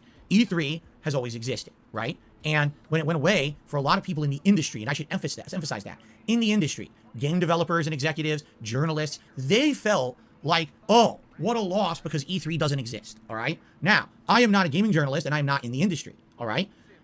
I went to E3 in 2012, When I was partnered with Machinima, they got me in. I had a special... Yeah, exactly. They fucking asked you to fucking go and make content and you got fucking paid for it. You got money to make a whole bunch of videos for Machinima. And you monetized the shit out of that on your channel. You didn't go there just as a fucking van. You were creating content. Because Machinima fucking sent you there. I would argue technically you were a journalist when you went there because you were fucking doing things on Machinima's fucking behalf. Journalist may be the wrong fucking word. But they fucking wanted you to go there. You said yourself as sent. They sent you there. To fucking record shit. And send them back the fucking footage. That was what fucking happened, Phil. Badge that allowed me to get early access to all the events, and I went and covered E3 in person. And I can firsthand tell you, was it cool to get a firsthand experience in a few of the games? Yes. I would say in particular playing Resident Evil 6 in person, playing Hitman Absolution in person, was pretty neat. Those are the two standouts for me, okay? For the most part, though, being honest, I got more information about E3 sitting in my hotel room, watching the digital events online and reading information from websites than I did being at the actual physical event. Because when I was there, it was literally waiting a fucking line for an hour to finally get inside and play a 10-minute hands-on demo of a game. A lot of times you're guided in this demo. It's very limited what you can do. And it was basically a big PR event for them. Even at fucking E3, Phil was getting his fucking handheld. Wasn't really, their goal wasn't to show you what the game's supposed to be. Their goal was to create hype around the game. So now you'll basically go talk about it to the internet and hype it up and other people will want it. You see? So I just found it hilarious that I went there and I spent 2 days at E3 going all around trying to absorb as much as I could. And then literally I would go back to the hotel room and open up my laptop and learn more about games that I just seen than when I actually played them. You know what I'm saying? So if anything, that year was eye-opening for me because, of course, as a lifelong gamer, I wanted to go to E3. I thought this is like, when you go to E3, you made it big, right? This is it. I made it in. I'm a big shot. I went to E3. And now 10 years later, I can look back at it and be like, it's a complete waste of time. Just stay at home and you learn just as much, if not more, than the people at E3. Now, the funny part about it is those last few years of E3 that happened before COVID, people were actively starting to complain in the industry that E3 was a waste of time because they had changed the show. Instead of it being an industry show where all these game developers show off their games, it became a gaming convention. Now anyone could spend $500 and get an E3 ticket and go there and do the same thing as the journalists. So now the journalists couldn't even do their jobs. You know, their job is to show up, go to each booth, play each game, write their first impression, put articles and videos on the internet, explain to everyone what these games are going to be. And they felt they couldn't do that, you know, properly anymore because they were fighting with crowds who had paid top dollar to be there, treating it like it's a vacation. It's not supposed to be a vacation. It's supposed to be a serious press event. And it just kind of lost that edge, okay? So, E3's been gone for years. And supposedly, this year, it's under new management and under new, guidance. So here's the deal. Here's all the information hit the web about it today. E3 2023 will run from June 13th to the 16th. It will have partnered digital events and showcases kicking off on June 11th. So what that means is that first weekend beforehand, you're going to have your Microsoft, your Sony, all of them are going to do their digital events first, and then they're going to have an in-person show over the course of that week, okay? E3 Biz Days take place from June 13th to 15th. The public days are the 15th to 16th. What does that mean? Well, it means they listened to everyone complaining. If you're in the biz, if you're a journalist, if you're working for a game company, and you're there to actually cover E3 in a business capacity, you get in the 13th and the 14th exclusively. The 15th, the event now opens to everyone. So now on the 15th, you'll have a mix of journalists as well as the common public, and then the common public are able to be there the 15th and the 16th. Okay? So they did listen to feedback about it being a fucking circus with too many people there at once, and I think the other reason that they're doing this, let's be honest, is COVID. Not to say that everyone's still terrified of COVID anymore, because it sure seems like no one cares about it anymore, but I think what's happening is, let's not cram everyone into the fucking building like a bunch of sardines and have the journalists as well as the common people all coming in at once. Let's try to separate the crowds so we can at least have a manageable amount of people in there at once, okay? I think that's a good idea. That's my personal take, okay? And then they said this is the first E3 under Reed Pop management. So apparently Reed Pop is this new company that is now managing E3. It is not the old people who used to run it and apparently ran it into the ground. So, some other people commenting on this. Next year's E3 hopes to reopen Kentia Hall only for the business attendees. Half of the LA Convention Center will be dedicated to business with a quieter and more comfortable booth setting. The other half will be the spectacular E3 that you're used to. So what it sounds to me like is they, again, have directly acknowledged the complaints of the gaming industry, saying we want this to be an industry show first and a gaming convention for the common people second. So they're actually going to have entire sections that you can only get into if you're a journalist, okay? I don't know. Again, I'm not really sold about this. I'm going to be honest. I'm not sold on the concept. When we've just had multiple years, it wasn't like, oh, just 1 year. Multiple years, there was no E3, right? And it proved that this event really doesn't serve a purpose anymore. It's not needed. It might be nice. It might be a nice little gimmick, or, it's nice to say, oh, this is the big gaming week of the year when we learn about everything at once, right? That was nice, but I don't think it's needed. So, apparently Phil said commenting, and I think that counts. We can rewind it. Andrew says Phil said commenting, and if that counts, we can tick it off as a double bingo. Ever says yes it counts, fuck's sake, and Train also says that counts. Also, Andrew will think it counts because he's the one that suggested in the first place. MRC Midnight's already got the horns going, the wee emoji horns, so he thinks it counts. Yeah, he definitely wants it to count. Dasher thinks it counts. Dark Angel Storm says it counts. Barrett Wells, Greg of the Lake. The fuck's sake was unloaded to bingo. I know it was unloaded, I just want to include it because I like fucking pointing at you, swear. D-Dog says sounds good to me, counts. Yep. Okay, everyone says it counts. So, there we go. So I'm going to tick it. That's a double fucking bingo.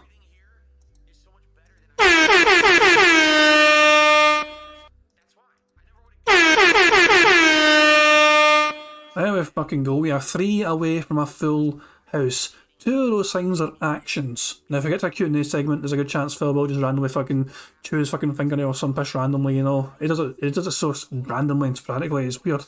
But yeah, or even pick his fucking teeth, you know. Standing up, he came close to standing up when he fucking tried to kind of decompress his fucking back. He still might fucking stand up randomly for some fucking reason, but we'll have to wait and see. And he's got to fucking mention gifted memberships, which actually might be difficult. Because the fact is, he does not need them anymore. He doesn't need to fucking bring it up anymore. So he might not fucking mention it. That's the one thing that might fucking kill us. Basically, all 3 of these things could fucking kill the bingo. We don't know. This is the 3 toughest ones in my opinion. And they're left. They're all fucking left still, so there we go. So I'm just kind of scratching my head, and I'm just like, I don't know. I guess we're going to have to wait and see, right? If anything, if you guys didn't even know this, or you don't remember, companies like Sony weren't even going to E3 anymore. They didn't care. They stopped doing their big stage shows at E3 because they didn't give a shit. They said, we're going to do something, we'll do our own. We don't need to be at E3. You know what I mean? It just kind of makes me scratch my head that people still think that this is relevant. If anything, I think it's going to end up being a giant overblown game convention again, where the first few days will be, okay, the industry guys are there and they're covering some game news or whatever, and it's all right. It's, you know, not a huge deal, but you probably already learned about this digitally anyway. But then people who want to go there and drop money on touristy shit, that's what they're going to do, you know? Oh, I saw this online 2 days ago, now I can do it in person, right? I paid $500 for my ticket to get in. I'm actually curious how much the tickets will cost, because it was ridiculous. I mean, the tickets to get into public E3 were like exorbitantly priced. It was obvious they had changed E3 from trying to be an industry event to disseminate information to a huge profit-making venture, and all they cared about was making money. So, I'm very curious. But we'll see what happens, all right? As more information develops, I'm sure we'll be covering it. Okay, that is gaming news. All right, that's what I got. So let's actually get to shout-outs now, and then we're going to maybe have some Q&A. We'll see. It's already getting incredibly hot in this office. I'm not even kidding. I haven't even started with gaming yet, and it's probably about 85 degrees in here. This is not good. I'm going to be sweating profusely all day today. Okay, so we start off today with Soul Potato 07, who re-upped their membership for 10 months in a row. Thank you, Soul Potato, for your channel support. I really appreciate that. Randy Butternubs also has re-upped his membership for 10 months. Says, what's good, DSP? Gaming is good. Earthbound will be chill fun. I will not be chill. I'll be overheated and sweating like a pig in here. It's going to be disgusting. But I guess it is what it is. Thank you for your channel support. The Snorlax King has done a $10 super chat. Let's see our first super chat of the day. Let's get him on the leaderboard. Thank you, Snorlax King. Here's what he has to say. Neil Druckmann is heavily involved in the show. He's writing it and he directed an episode. It's from Craig Mazin, same showrunner as Chernobyl. Pedro Pascal loves playing dads, Mando, and now Joel. So there you go. Some supplementary information on the show. Looks good to me. Okay. Our first tip of the day comes from Gamer Guy, who tipped me $5. Thank you, Gamer Guy.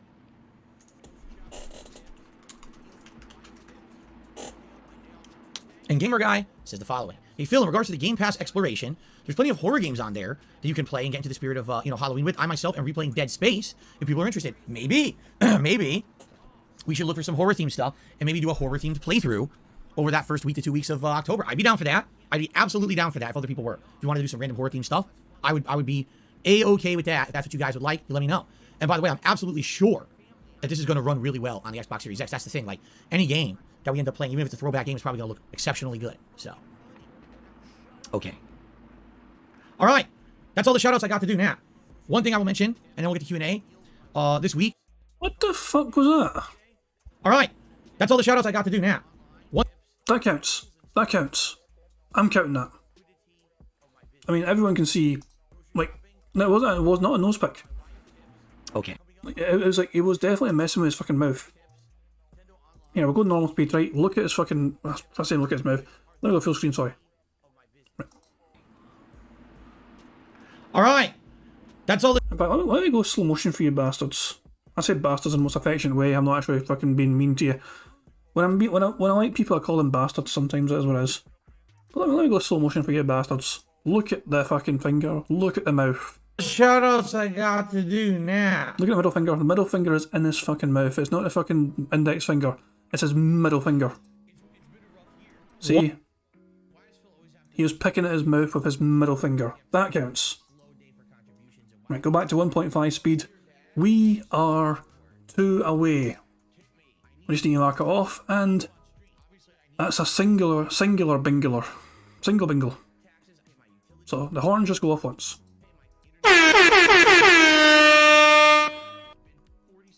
One thing I will mention, and then we'll get to Q&A. This week, basically, here's the deal. We hit our members goal for the month. Thank you for that. Before I even play, I actually might talk about gift of memberships here, which is fucking great if it happens. But I was gonna say, I generally might add Q&A. He fucking mentions Q&A so goddamn much. I think I'm actually going to add it to the list of bingo stuff. So him mentioning Q&A, I think is worth adding to the bingo list. Finger in the mouth was not a double. Oh wait, it was a double bingo. You're right. Diagonal line. Jeez, you're absolutely right, Dark Angel Storm. Sorry, I missed that. And anyone else? Yeah, MRC Midnight as well. Sorry, so that was a double bingo for a finger in the mouth. Sorry about that. Here's a second horn. There you fucking go. Right, I have added Q&A to the list of bingo stuff in my list. So for the next bingo we play, it's on there, okay? Just him saying Q&A. I fucking played the second bingo horns in the end, better late than never. But he might talk about gifted memberships here, guys. This could be us being 1 away. Here we go.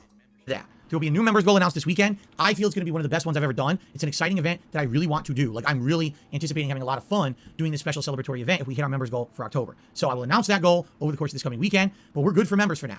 All right? Right now, I really need help with tips. Why? I made a lot less this month from YouTube than I normally do because of those false copyright strikes that I received in August. So this week is a very important week to raise a bunch of tips, okay? So far, you guys have been awesome. We got today and tomorrow still to go. So today, if you are considering contributing in any way, if you can tip, please do. That is where I need the help the most right now to pay bills and get through these next few weeks. So thank you in advance to anyone who tips me on today's stream. That is really where I need the most support, and thank you in advance. Done. Okay. He didn't mention gifted memberships. That might kill us, guys. That actually might fucking kill us for the bingo. See, I had a wee bad feeling he fucking would actually mention gifted memberships. He still fucking might do it, but I don't know.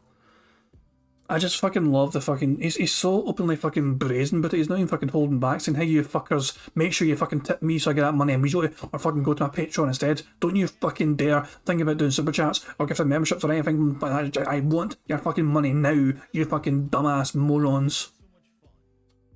Jesus Christ, man. It's like, I can't understand how fucking people can respond positively to that sort of fucking talk from him. Jesus fucking Christ, you'd think they would fucking learn by now that no matter how often he fucking demands help and begs for help and asks for help, he never seems to stop asking for fucking help. He fucking needed so much fucking help in 2015 when the copyright strikes first hit him and everything, you know, and then he got swatted and Mashirma fucking dumped his ass and all that shit, you know, so he needed all the fucking help back fucking then. You know, and fucking people stepped up and tried to fucking help him and all that shit, you know, and then he was on Twitch for a while and YouTube for a while and people stepped up to help him then, and, you know, he still kept going round and round saying, I need your help, I need your help, I need your help, and they kept going on like that, and then he had to declare bankruptcy, and so once he said, once I get through the bankruptcy and I get that fucking approved, then I'll be able to fucking get on with things or whatever. But once the bankruptcy got approved and he got all that $130,000 of credit card debt wiped, he still needs your help to fucking keep going on because he had to fucking... The thing is, he's always needed help. Has there ever been a fucking time within the last 14 years where Phil Bonnell has not actually needed fucking help from people? When was the last time you can remember any singular fucking stream from DSP where he did not ask for tips? Can anyone find me a singular stream where Phil mentioned him not needing tips? Or, you know, it's just bizarre. But also, he's always had streams where he's mentioned tips because he will get tips. Dashy says his debut. No, his fucking debut. He fucking asked people to fucking give him money for PayPal. And also click the ads. His debut, he was still fucking begging like hard. Yeah. Alright, Let's get to Q&A. Jeremy Kyle said, I watched Last of Us teaser. I'm not sure yet, but I can't judge it by the trailer, and I hope it's good. I kind of feel exactly the same way. Let's see. BITW Awesome says, what if you made game playthroughs multiple goals and marathons like Patreon DSP did with Hotline Miami? Huh? Please elaborate, because I don't know what you're talking about. Yoshino Lover says, hey man, I'm excited for Earthbound. Me too. Jade is here. He says, Disneyland Adventures on Game Pass. If you browse all games tomorrow, okay, and thank you. Remind me tomorrow, Jade, if you're here, and we'll maybe give it a look. See what it is. Let's see.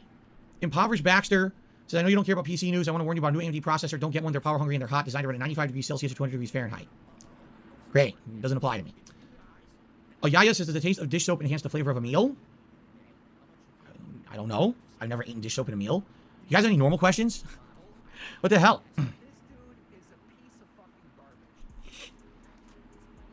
In case people wanted it, there's him mocking his chat currently. In case people weren't not actually happy and me ticking off Mock's chat for him fucking dissing his chat from 9 years ago, that is him mocking his fucking chat right there, present day.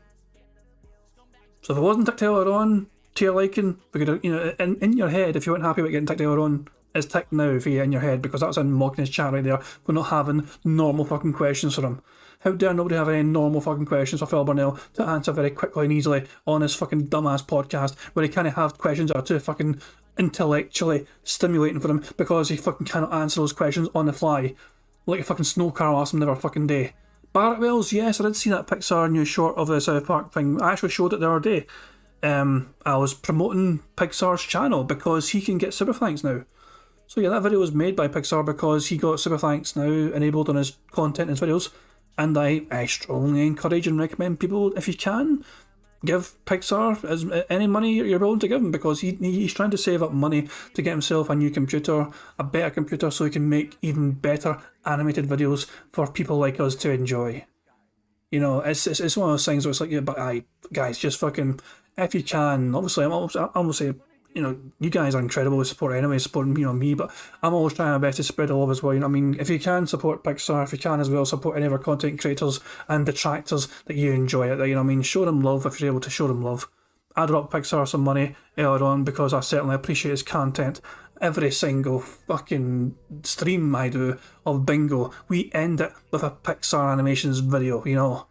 So naturally, I'm going to show my love to that guy, man. If you're able to as well, you enjoy the shit he does, make sure you fucking give him whatever you can if you're able to. Triton says give him all your money. Why not, yeah.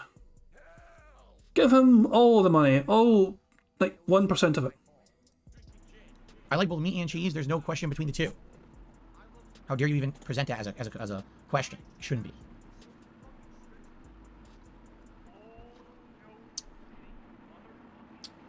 How would I describe my viewer base? Hungry.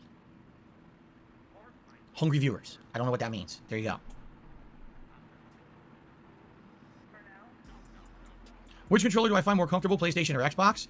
Initially, just holding them, they feel pretty good, but I actually explained this on yesterday's podcast, but I'll reiterate it. The Xbox Series X controller, number one, has a grip style, which you probably cannot see on the webcam, but it has this small, grainy bitness to the back of the controller. Allow me to show you what I mean. Listen up. Okay, ready? Hear that, right? It has a texture to it. And that texture, when you're holding it in your hand, feels good. It feels like you have a solid grip on the controller and you're not going to lose your grip. Yes, there's texture on the DualShock controller, the DualSense controller. But it's very minor. You can almost never feel or make any use of it. It looks more like a bell or a whistle rather than something functional. This grip is functional. That's number one. Number two, I really like the positioning of the thumbsticks on the Xbox controller, with the left one being higher and the right one being lower. Shut up, bitch! The thumbsticks on the PS5, I don't like them being side by side like that. In fact, I'll tell you this, playing Call of Duty, when I was playing on that controller, by the end of my 3-hour sessions, I was feeling fatigue in my left thumb. When I played Call of Duty on the Xbox controller, I felt no fatigue whatsoever at the end of my gameplay session. Shut the fuck up, so there you have it. I just think this controller, overall, is a better controller.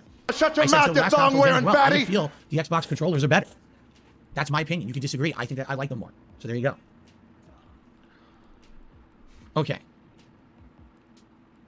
Bot1312 says, I got my Elite Series 2 replacement a few minutes ago. Do you have ever tried using one? I have never held one of the Elite controllers. I keep hearing two things from people on the internet in regards to the Xbox Elite controllers. They're absolutely amazing and they feel great and play great, and they're all unreliable and they wear out and fall apart. That's what I've heard. So it's like you spend a lot of money because they're expensive, right? Aren't they over $100? So you're dropping over $100 for a controller. You start using it and you're like, oh my God, it's like a dream. It feels so good. And then it breaks. So I'm not necessarily sure should be dropping that much money just to have it break and have to get a replacement. You know what I'm saying? Like, it should just be durable. Why is it they can make a great controller, but it's flimsy? That doesn't make sense to me. Were there any pad Super Turbo players that competed at a high level? When I was competing in Street Fighter, there were 0 pad players. Didn't exist. It wasn't until the era of Street Fighter 4 that people started using game pads in a competitive way. And of course, now I'm sure a ton of people use them. But back then, no one did. It was all joystick. Impoverished Baxter, I don't care about PC component news, so you might as well just give up. There you go. Snorlax King says, I still can't find the Xbox Series X. Why is it that when the stock is used, will next gen be resolved? So here's the thing.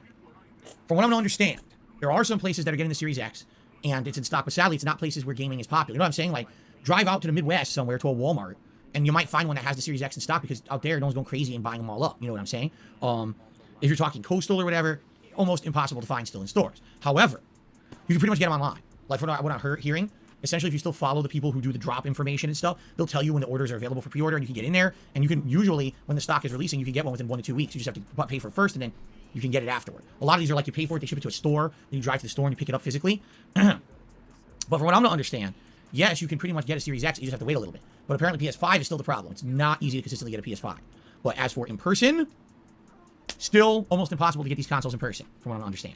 So when will these stock be alleviated from what they're saying? Now, right now, is actually when it's going to start to alleviate. Microsoft and PlayStation both kind of said that the whole part shortages are finally starting to get caught up with now after 2 years of this shit. Finally, things are going to start to get back to normal. Of course, Sony has leaked that Sony is going to be essentially making a new PS5 model. That's just one model instead of, diskless and disc versions. Now it's just going to be one model with an add-on disk drive. And since that's the case, they can just mass produce the one model. And that's going to help alleviate as well. So there you go. So if you guys are wondering what's going on, my back is screwed up. Not my lower back, which used to be where my major injury was, but my upper back. I either pulled something or disc is messed up there again because I'm getting discomfort, I'm getting tightness, I'm getting pain. It's been going on almost all week. And it sucks. When I go to sleep, I can't even sleep normally because if I lay a certain way, it hurts. So I got to like move around to find a spot where it's not hurting me. It sucks. I think what happened in my lower back may be happening in my upper back. The good news is the upper back is not nearly as bad. Yeah, just discovering pain, but it's not like I can't walk and shit. You know what I'm saying? That's how bad it was years ago when I had my lower back injury. I can't walk, my leg either is numb or shooting pain. This is debilitating. I don't think an upper back issue will be debilitating. I think it's just gonna be more annoying, and it's not going away. That's what's annoying is like, I'm waiting. I'm like, okay, it's gonna be better, and it's really not getting that much better this week. So I hope it does get better, but I don't even know what caused it. Again, it's not like I did anything. I wasn't lifting heavy objects. Nothing happened. It just happens. I guess I just have a bad back, and I'm likely just gonna have this my whole life, or I'm gonna have things like this happening to me, and there's not much I can do about that. So it is what it is. Let's see here. Arcade Cup says try to stand and play next. I don't know what that means. What is a stand and play? Well, ladies and gentlemen, you knew it was going to happen. Snow Carl has tipped $1.50. So, ladies and gentlemen, it's time for a portion of the stream that we like to call, What is Snow Carl asking me today? All right. Here we go. All right. Snow Carl asked the following. Do you not think it might be better to pull games on Game Pass and play them during a stream instead of spending 3 hours making no progress and just flicking around menus? I think it would be a lot more meaningful and qualitative content. All right, so what I will do tonight is I will psychically know what's on Game Pass ahead of time and do an overnight poll based on psychically knowing what's available on Game Pass and psychically knowing what games may make better playthroughs, even though I don't know what half of them are, which is the whole purpose of doing the Game Pass exploration stream, because you guys give me that knowledge as I look through the menus. Psychically, I will gather all this information together tonight. We'll do an overnight poll, and we'll start a playthrough officially tomorrow. Thank you so much, Snow Carl, for that very insightful comment and tip. I very much appreciate it. Oh, I'm sorry. Let me psychically thank you for that input now. There we go. All right. Oh, by the way, I forgot to mention this today, and I should. We have a new thing going on the streams, okay? The Magic 8 Ball. If you tip $8 or more, you'll get to ask the Magic 8 Ball a question, which will be answered live on stream. It's actually the last couple days, people taking advantage of this. It's been pretty funny. So, for example, will the next question that Snow Carl asks me be pertinent to anything whatsoever on planet Earth? Don't count on it. It's a wise 8 Ball. Shiver Simp tipped me $2 and says, would you ever play Final Fantasy 14 as a chill stream? It does have a free trial that lasts the first 2 expansions. I was never opposed to playing Final Fantasy 14. The problem is it's an MMO. And as you guys know, there's a couple issues with MMOs for me. Issue number 1 is that MMOs are insane time sinks. To really get to the meat of an MMO or to something that's actually interesting, you have to spend a lot of time on it. Let's be honest. You have to kind of grind. You have to kind of really invest a lot of effort, right? So for me, I'm a streamer who's a variety streamer. If it's going to take me 5 sessions of Final Fantasy 14 before we even get to anything interesting, you know what I'm saying? Like, is that really a good time investment, and will anyone really care? That's number one concern for me. The number two concern for me, okay, sadly, is that, as you know, trolls try to ruin anything online. And over the years, I've tried playing a couple MMOs. The one that was the most notable was World of Warcraft. That's an MMO that I played back when it was new. I liked it. Money, money, oh, money, money, yeah, yeah. Money, money, money, money, yeah, yeah. Money, money, oh, money, money, yeah, yeah. Money, money. Thank you very much to both MRC Midnight and BST who unsubbed and then resubbed just to test if it was working. I think it's actually my OBS studio that's acting up. Streaming Elements has been a bit funny, but I think it's primarily a problem with OBS. Tonight is a bit weird where you try and fucking set things up beforehand and you press OK and the fucking menu doesn't disappear. It kind of stays there for a while. Even though you press OK and set up, and it's acting like you're kind of going off the menu, but it will stay there. So I think my OBS studio is just acting up or whatever, so I'm blaming OBS studio rather than Streaming Elements itself. But yeah, I just refreshed the overlays on OBS, and then all of a sudden those two came in at the same fucking time. Apparently it happened 5 minutes ago, but also it didn't come through at the time until I reloaded it, and it fucking came in, so there we go. It's good to know it kind of does work, it's just my OBS being weird. It is what it is, but I haven't missed anything, which is good, so there we go. When it was new, I played it for like a year almost. And then I played it with friends a few years later, who were co-workers of mine from when I worked at Best Buy, and it was really fun to play this game online. It really was. It was a good experience. And I said, oh, this would be something neat to do with my audience. And what happened? I booted up, trolling. Can't make any progress because they're in the intro area killing all the little monsters I need to kill for the intro quest. Griefing me, blocking doors, can't get through, following me around, spamming disgusting in-game messages. There's nothing I could do. It wasn't fun because I can't play the game. So I initially promised everyone a reward based on World of Warcraft, and it was unplayable, so I actually had to not broadcast it. I had to turn off the stream and do a whole series of videos that was just offline gameplay of World of Warcraft, which of course was not the intended original bonus reward, and a lot of people got upset about it. And I was like, well, what would you like me to do? It's either I do it that way or I don't do it at all, right? So, unless Final Fantasy 14, number one, would get to a lot of interesting stuff right away that a viewing audience would like, rather than it being grind to get into important good stuff. And number two, unless Final Fantasy 14 has protections in place to stop trolling, I don't know how I could ever even viably do it. It's not that it's not been anything that I'm not interested in. I used to play Final Fantasy 11. Yeah, I did. Back in the early 2000s when it first came out, I played it on PC with friends of mine from the FGC, the fighting game community at the time. And we played it for a few months. It was all right. I didn't love the game, and I kind of dropped it. I went on to play other ones like City of Heroes and City of Villains. But at that time, I enjoyed it. So I'm not saying I probably wouldn't enjoy it now, but, I don't see how it would be viable. Okay? Just being honest. Tarantula MS has to be $10, which is our biggest tip of the day so far. Thank you, Tarantula. Let's get that on the leaderboard.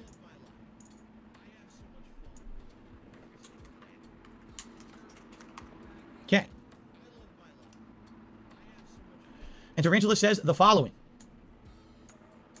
Hey, Phil, have you ever used the Surprise Me feature in Game Pass? Not sure if this would have any interest for the streams. Thanks. I don't know what that is. Is there a Surprise Me feature in Game Pass where it just randomly surprise you with the game? No, I never tried it. I didn't even know it existed. So, maybe something to check out tomorrow when we do the Game Pass exploration stream, right? Okay. So Big Papa Phil says Final Fantasy 14 has some good content. It's like they wrote the story with single player in mind. That's interesting. So I didn't know that. I never played it. Okay. All right. We still have a few extra minutes. If anyone has any more questions to toss my way, please do.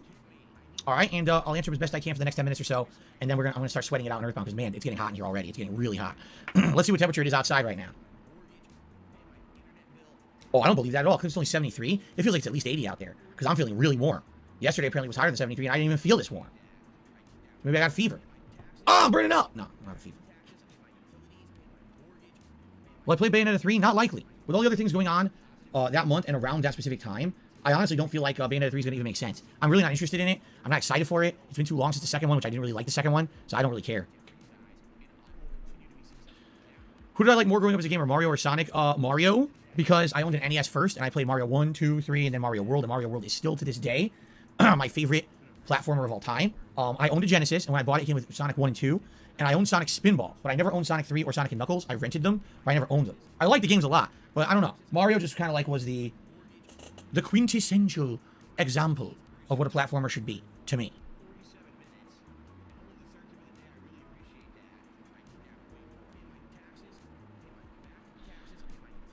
What's the highest armor and weapon you can equip for Ness in the gang? I have no idea. I don't remember. Well, we'll see as I play, but I don't remember. Snorlax King is surprised. I'm going to skip Bayonetta 3 saying that it's a huge release. I don't know. I honestly don't even know about that anymore. Like, Bayonetta 1, when it came out, was a big release. Bayonetta 2 was a Wii U exclusive that almost no one played, that ended up being a sales disappointment, and in my opinion, wasn't even that good of a game. I like Bayonetta 1 better, quite frankly. Now you're talking a game, it's so many years later. Seriously. It's so many years later. And they want me to care about this again? I would much rather have a new Devil May Cry or anything like that. You know, Nier Automata, and you know, Nier has kind of taken up the whole mantle of that kind of game now. I'm not feeling Bayonetta anymore. I'm just not, you know. And they even have, because I know idiots are going to be like, oh, it's because the game has sexual content. Phil doesn't want to play any games with sexual content in them anymore. The game has an actual censored mode. It does. It actually has a censorship mode that hides any semblance of nudity whatsoever in the game. So it's not even that. It's just, I'm just not interested in it anymore. Like I said, I didn't like Bayonetta 2. I don't see how. Well, again, let me give you some perspective here. Shall I give you the perspective again? All right. I'm going to do this again. A Plague Tale Requiem. Here are the games that I'm absolutely playing in October. A Plague Tale Requiem, Mario plus Rabbids Sparks of Hope, Scorn, Gotham Knights, the Resident Evil 8 DLC, which includes a story expansion plus Resident Evil Reverse, the multiplayer mode we've been waiting for years, and Call of Duty Modern Warfare 2 are all coming out within 1 week of Bayonetta 3. Literally, I care about all of those games more than Bayonetta 3. So if I'm in the midst of all of those, why in the holy hell am I going to care about playing Bayonetta 3? Do you see my point? Maybe if Bayonetta 3 was going to release at a different time and there was nothing else going on, but this is just a time frame when there's so much else going on that I like and I'm interested in more, and it's a game that already I'm not sold on because I didn't like 2. Why would I care about 3? You see? No, Overwatch 2 already will have been out. Overwatch 2 is out actually weeks and weeks beforehand. So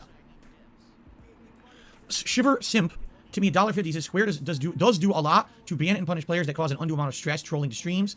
For example, Asmongold had players banned from making it hard just to play the game, and the story is designed with single-player story in mind. Number one, Asmongold is arguably 100 times bigger than me. That's not even an exaggeration. He's probably about 100 times more popular than me.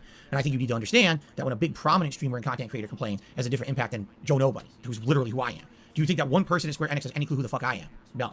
I'm a cockroach to them. You know what I mean? I'm gum stuck to the shoe. They don't care about me. So number one, no, I don't think they're going to be doing any kind of action just because I'm getting trolled on a stream. Okay?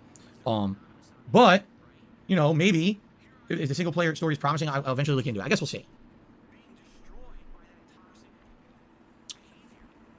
Okay. No, I would not consider playing Scarface as a redemption run. Absolutely not. Will I eventually lift weights again? Maybe someday. You know, I'll be honest with you, it's disheartening, and here's why. All right? So, as you guys know, over the last several months, I've been working out a bit, walking, and then jogging. And I've lost some weight doing it, and I feel better. I have wind now. I actually significantly feel good because I've been doing these exercises, okay? So it started making me think, maybe I should change my lifestyle. Maybe I should start getting up earlier in the morning. Maybe I could do some light lifting along with it. And then what happens? I fucking hurt my back out of nowhere. My back's all screwed up now. Now, what did I do to do that? Nothing. I literally went to sleep one day, woke up the next morning, and felt like shit. So, doesn't really motivate me to say, gee, let's start putting stress on my back, lifting weights and doing shit. You know what I'm saying? Like, I don't know. It seems to me like, sadly, my body is just not very durable. I'm just gonna be honest. I have skin that's fucking terrible. Really, my skin is awful. I'm 40 years old, and I'm getting pimple outbreaks that are terrible and painful. I get blemishes all over my fucking skin just because I touch my face. Like, what kind of skin is this? I got put up with this shit. I get allergic reactions when I touch certain things. I'm actually allergic to several different things that if I touch them, I get rashes up my arms. Yeah, it's fucking ridiculous. It's out of control. Now, my back, right? I had a back injury in the mid to late 2000s. Debilitating, terrible lower back injury. I changed my entire lifestyle, right? I move across the country to a place where I don't need to do heavy lifting or lots of driving. I basically make it so that, my back will hopefully not be stressed. It actually works and my back heals. Now all of a sudden, I wake up one morning out of fucking nowhere and I got back pain again in a different spot in my back. What the fuck did I do to deserve that? I lost weight and I don't do things to fuck with my back and now my back is hurting again. You see what I'm saying? So this really pisses me off because, yeah, I was thinking about maybe doing something like that, changing my lifestyle up and maybe doing some lifting and stuff. I can't do that now. I gotta wait now. I gotta wait for my back to try to get back to a position where it feels normal again, and it doesn't. It's been out of whack almost all week now, and continuing on, it's not feeling any better. You know, this sucks. But it is what it is. It's life. What can I say? Like, I gotta deal with shit. I have medical issues that I have to handle. You guys don't know about them because I don't tell you about them because it's none of your business. You know what I mean? But I have multiple medical issues that I've been juggling for my whole life that are pretty bad, and, you know, it sucks, but that's life, and I just kind of have to deal with it. You know, it's like I said, in my life, I've seen a lot of adversity, a lot of challenges, and it's like, you can either let them defeat you, or you can use them to just say, fuck this, I'm going to push through it, I'm going to persevere, I'm going to keep having a good life, and that's what I've tried to do, you know? Okay, anyway. Big Papa Phil says, strengthening your back through weight training protects your back from those kind of non-contract back injuries, and stretches that target the back can help with pain a lot. There you go. Can't do them now. I have to have my back somehow fix itself, and then maybe I can eventually look to do something like that. What's my favorite Genesis game? Probably either Sonic the Hedgehog 2 or X-Men 2? I liked X-Men 1 and 2, but I think 2 is just more fun to play. So I'd probably say Sonic 2 and X-Men 2. There you go. No, I do not suffer from eczema or dry skin. I suffer from a a lot of allergies and allergic reactions that affect my skin, and also stupid acne. Yeah, and the thing is, I was on Accutane when I was in high school, okay? I had this super crazy strong regimen of Accutane medicine because my acne was so bad when I was in high school. It was really debilitatingly bad, and the dermatologist said, you know, most people, I don't offer this, you know, especially at your age, but you need it. So I took Accutane, and it zapped my system and changed my metabolism, okay? And I basically didn't have bad acne for a very long time. And then all of a sudden, over the last 10 years, it starts to come back, and there's nothing I can do about it, you know?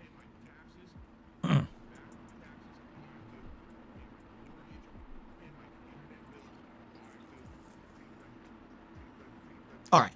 I think we talked enough about my health issues. I don't know how we got on that topic. All right, guys. Thank you for watching. Let's end the show. Take a brief break for you to use the restroom, and then we're going to jump into Earthbound again. At this point, like I said, I don't actually know exactly how much is left in Earthbound, but I'm thinking today we'll make great progress, and maybe 2 more streams, we'll see, right? We'll have to see. Oh, thank you so much to Aaron C., who just hit me a whopping $31. And he says, keep pushing, Phil. Keep great content coming. Thank you, Aaron. That was very nice of you. A very generous tip. So let's get Aaron up on the leaderboard here. And that's going to jump us all the way up to our first tiered reward goal of $50. Thank you. And that means gunner glasses are in effect before we've even booted the game. Here you go.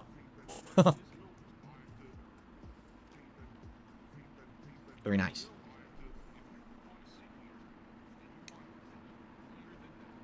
Ugh, I need to wipe off the rims. Not the rims. What do they call these? The arms? What do you call these? What is this called? What part of the glasses is this? It's not the arm. It's not the... What is it called? Not the rim. What is this called? No, it's not called the gooch. Shut up. It's not called the gooch of the glasses. What a ridiculous thing to say. But I have to wipe it off. It's kind of gross. Oh my. He stood up. Would you believe it? He actually stood up randomly. That counts, obviously. That is a double bingo. We are 1 away.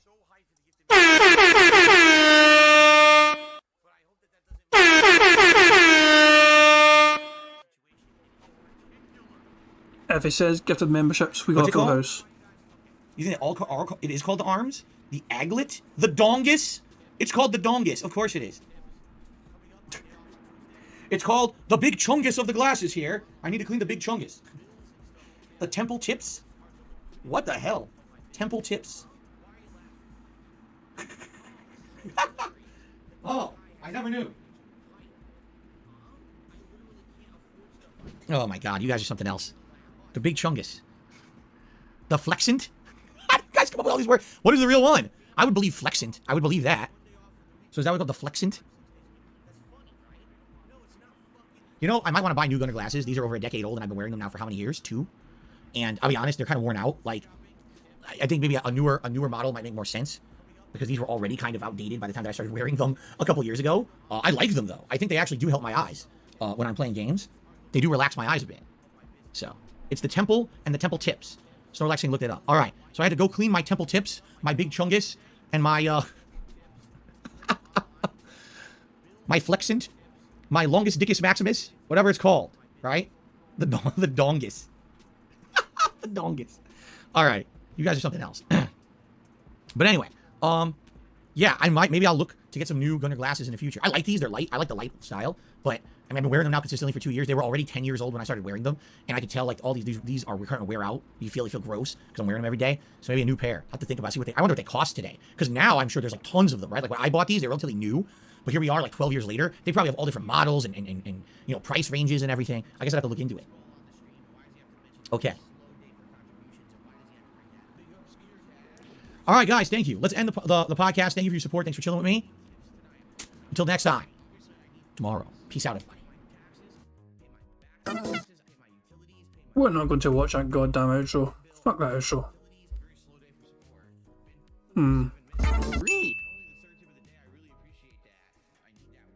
Okay, so let's swap over. Let's get set up. Like I said, brief break just for me to use the restroom again. No big deal. And then we're going to jump back into Earthbound here. Will he say it? Excited for, I believe, if I remember correctly, we finished the Pyramid Dungeon. Will he say I think we're about to head into Dungeon Man, which is kind of unique and interesting of a premise for an RPG like this. Will he say it? I think. He's not going to say it. Good, I just got it to fit. Good. This I have to scoot over. This motherfucker's not going to say it. All right. Very brief break. Just for me to use the restroom. I'll be right back. I'm not going to run an ad or nothing. I'll just literally be back in a moment. And then we jump back into Earthbound. All right, guys? Thanks. I'll be right back. And as usual, I can just fucking zoom fucking forward here, fast forward. Now just fucking mash the crap out the right arrow button until he fucking gets his little piggy arse back in his seat.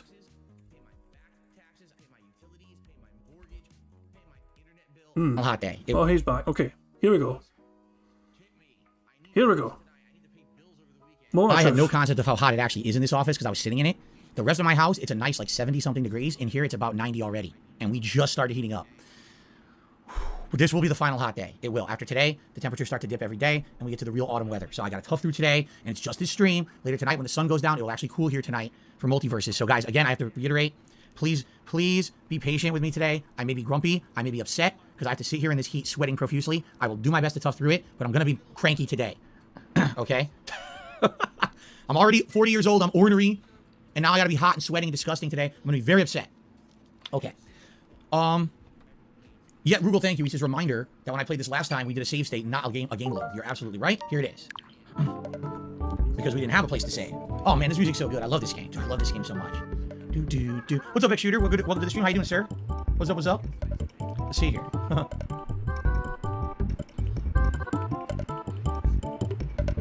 Let's see here. Battle Duck, huh? It's the best time to pull your then today? What does that mean, Battle Duck? I think something mistyped, because that doesn't make sense. Okay.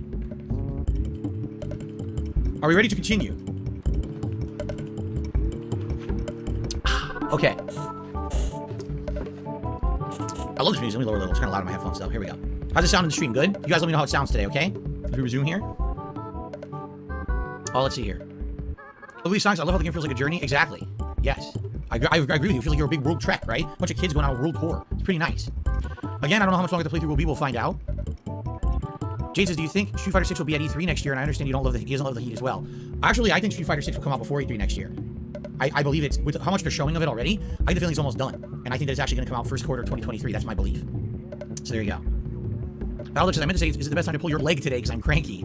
Yes, just pull my legs left and right. See how that works. And Rugal says, the vendor has awesome stuff like the multi-bottle rockets. Before you buy, go to the Dungeon Man because there's an ATM and everything. Thank you for telling me because, I don't have space. I need money. You're right. Cool. You know, Mastermind, thank you for re-upping your membership for 17 months. So how you doing? I love this game on my way to Forsyth. I personally am very stoked to be playing this today with you guys, but it's going to be a very tough day because I'm going to be so hot. Just to forewarn everybody. Okay? All right. Here we go. Ladies and gentlemen. And unfortunately, inevitably, that is the end of DSP Bingo. He has not set gifted memberships. I had a bad feeling he wouldn't fucking say it. 24 out of 25 is a very strong fucking bingo card, but sadly it is what it is. He didn't fucking say it. He's an arsehole. He knows what we need him to say it, and he's like, okay, you know what, I'm not going to say it. He said memberships. He mentioned memberships, but he needed to say gifted memberships. And because he does not need them anymore, he doesn't feel a need to fucking bring it up. Anytime this is going to feature on a bingo card, I feel we're going to regret this for the next week. Until Saturday. Oh, I say until Saturday, but it's what Monday, so Tuesday, Thursday and Friday. If we have gifted memberships on a bingo card tomorrow, Thursday and Friday, we're probably going to regret it. I'm just kind of foreseeing that happening. But, quick on live, Phil. Phil is still on $50, but we weren't too far behind live DSP. But sadly, that is going to be the end of Bingo, guys. Thank you very much for your support tonight. Thank you for keeping me writing chats, for keeping me writing the bingo cards. Some things I missed, you guys pointed out, you know what I mean? So it's a team effort. You guys keep me right. I also spot things as well sometimes before you guys get to see it, you know, because it's what I'm saying. Sometimes I'm on my game and sometimes you guys are like, you know what, you fucking missed that, go back, you dumbass. I'm like, oh yeah, you're right. Sorry, thank you. But that's the end of Bingo, and we're going to end it how we always end our Bingo streams. We are going to play Notorious PIG contributions made by the excellent Pixar Animations. Show him some love, show him some support if you're able to, because he absolutely deserves it. His video is on 6,300 views. Just pointing out there, I'm probably 6,000 of them all by my goddamn self because I keep playing this fucking video every single fucking time we finish a Bingo stream, but by God, it is fucking worth it. Well, as soon as the stream ends, I'm going to go to Stream Elements and see if I can get the 8-ball thing to work. I don't know how to make it, you know, maybe I need to fucking implement it into my fucking other thing. I don't know. I'm going to try and work it out, guys, okay? I won't have time tomorrow because I'm going back to my mum's place again to help out with that stuff, but I'm going to try and do it immediately after stream ends. But anyway, Guys, thank you very much once again. I do hope you enjoy the rest of your Monday, however you end up spending it. And yeah, I'll see you guys tomorrow with some more DSP Bingo if you're interested in joining me. Until then, have a good one, guys. Peace out and all the best. On September 14th, a pre-authorized payment of $16.51 from PayPal.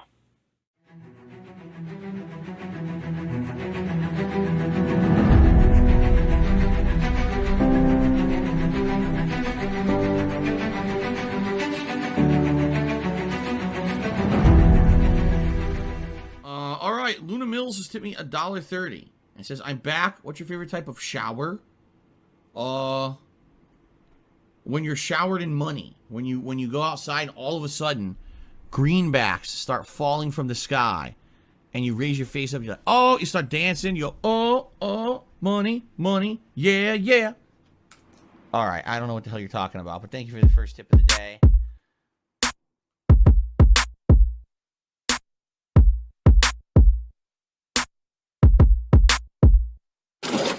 Money, money, yeah, yeah. Money, money, oh, money, money, yeah, yeah. Money, money, money, money, yeah, yeah. Money, money, oh, money, money, yeah, yeah. These contributions are mandatory. Money, money, yeah, yeah. Money, money, oh, money, money, yeah, yeah. Money, money, money, money, yeah, yeah. Money, money, oh, money, money, yeah, yeah. These contributions are mandatory.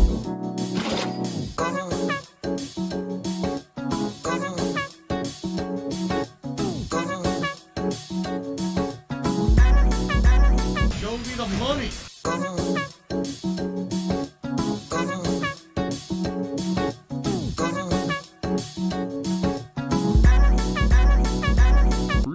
Money, money, yeah, yeah. Money, money, oh, money, money, yeah, yeah. Money, money, money, money, yeah, yeah. Money, money, oh, money, money, yeah, yeah. These contributions are mandatory. And it's gone, just gone like that. In an instant, fucking gone.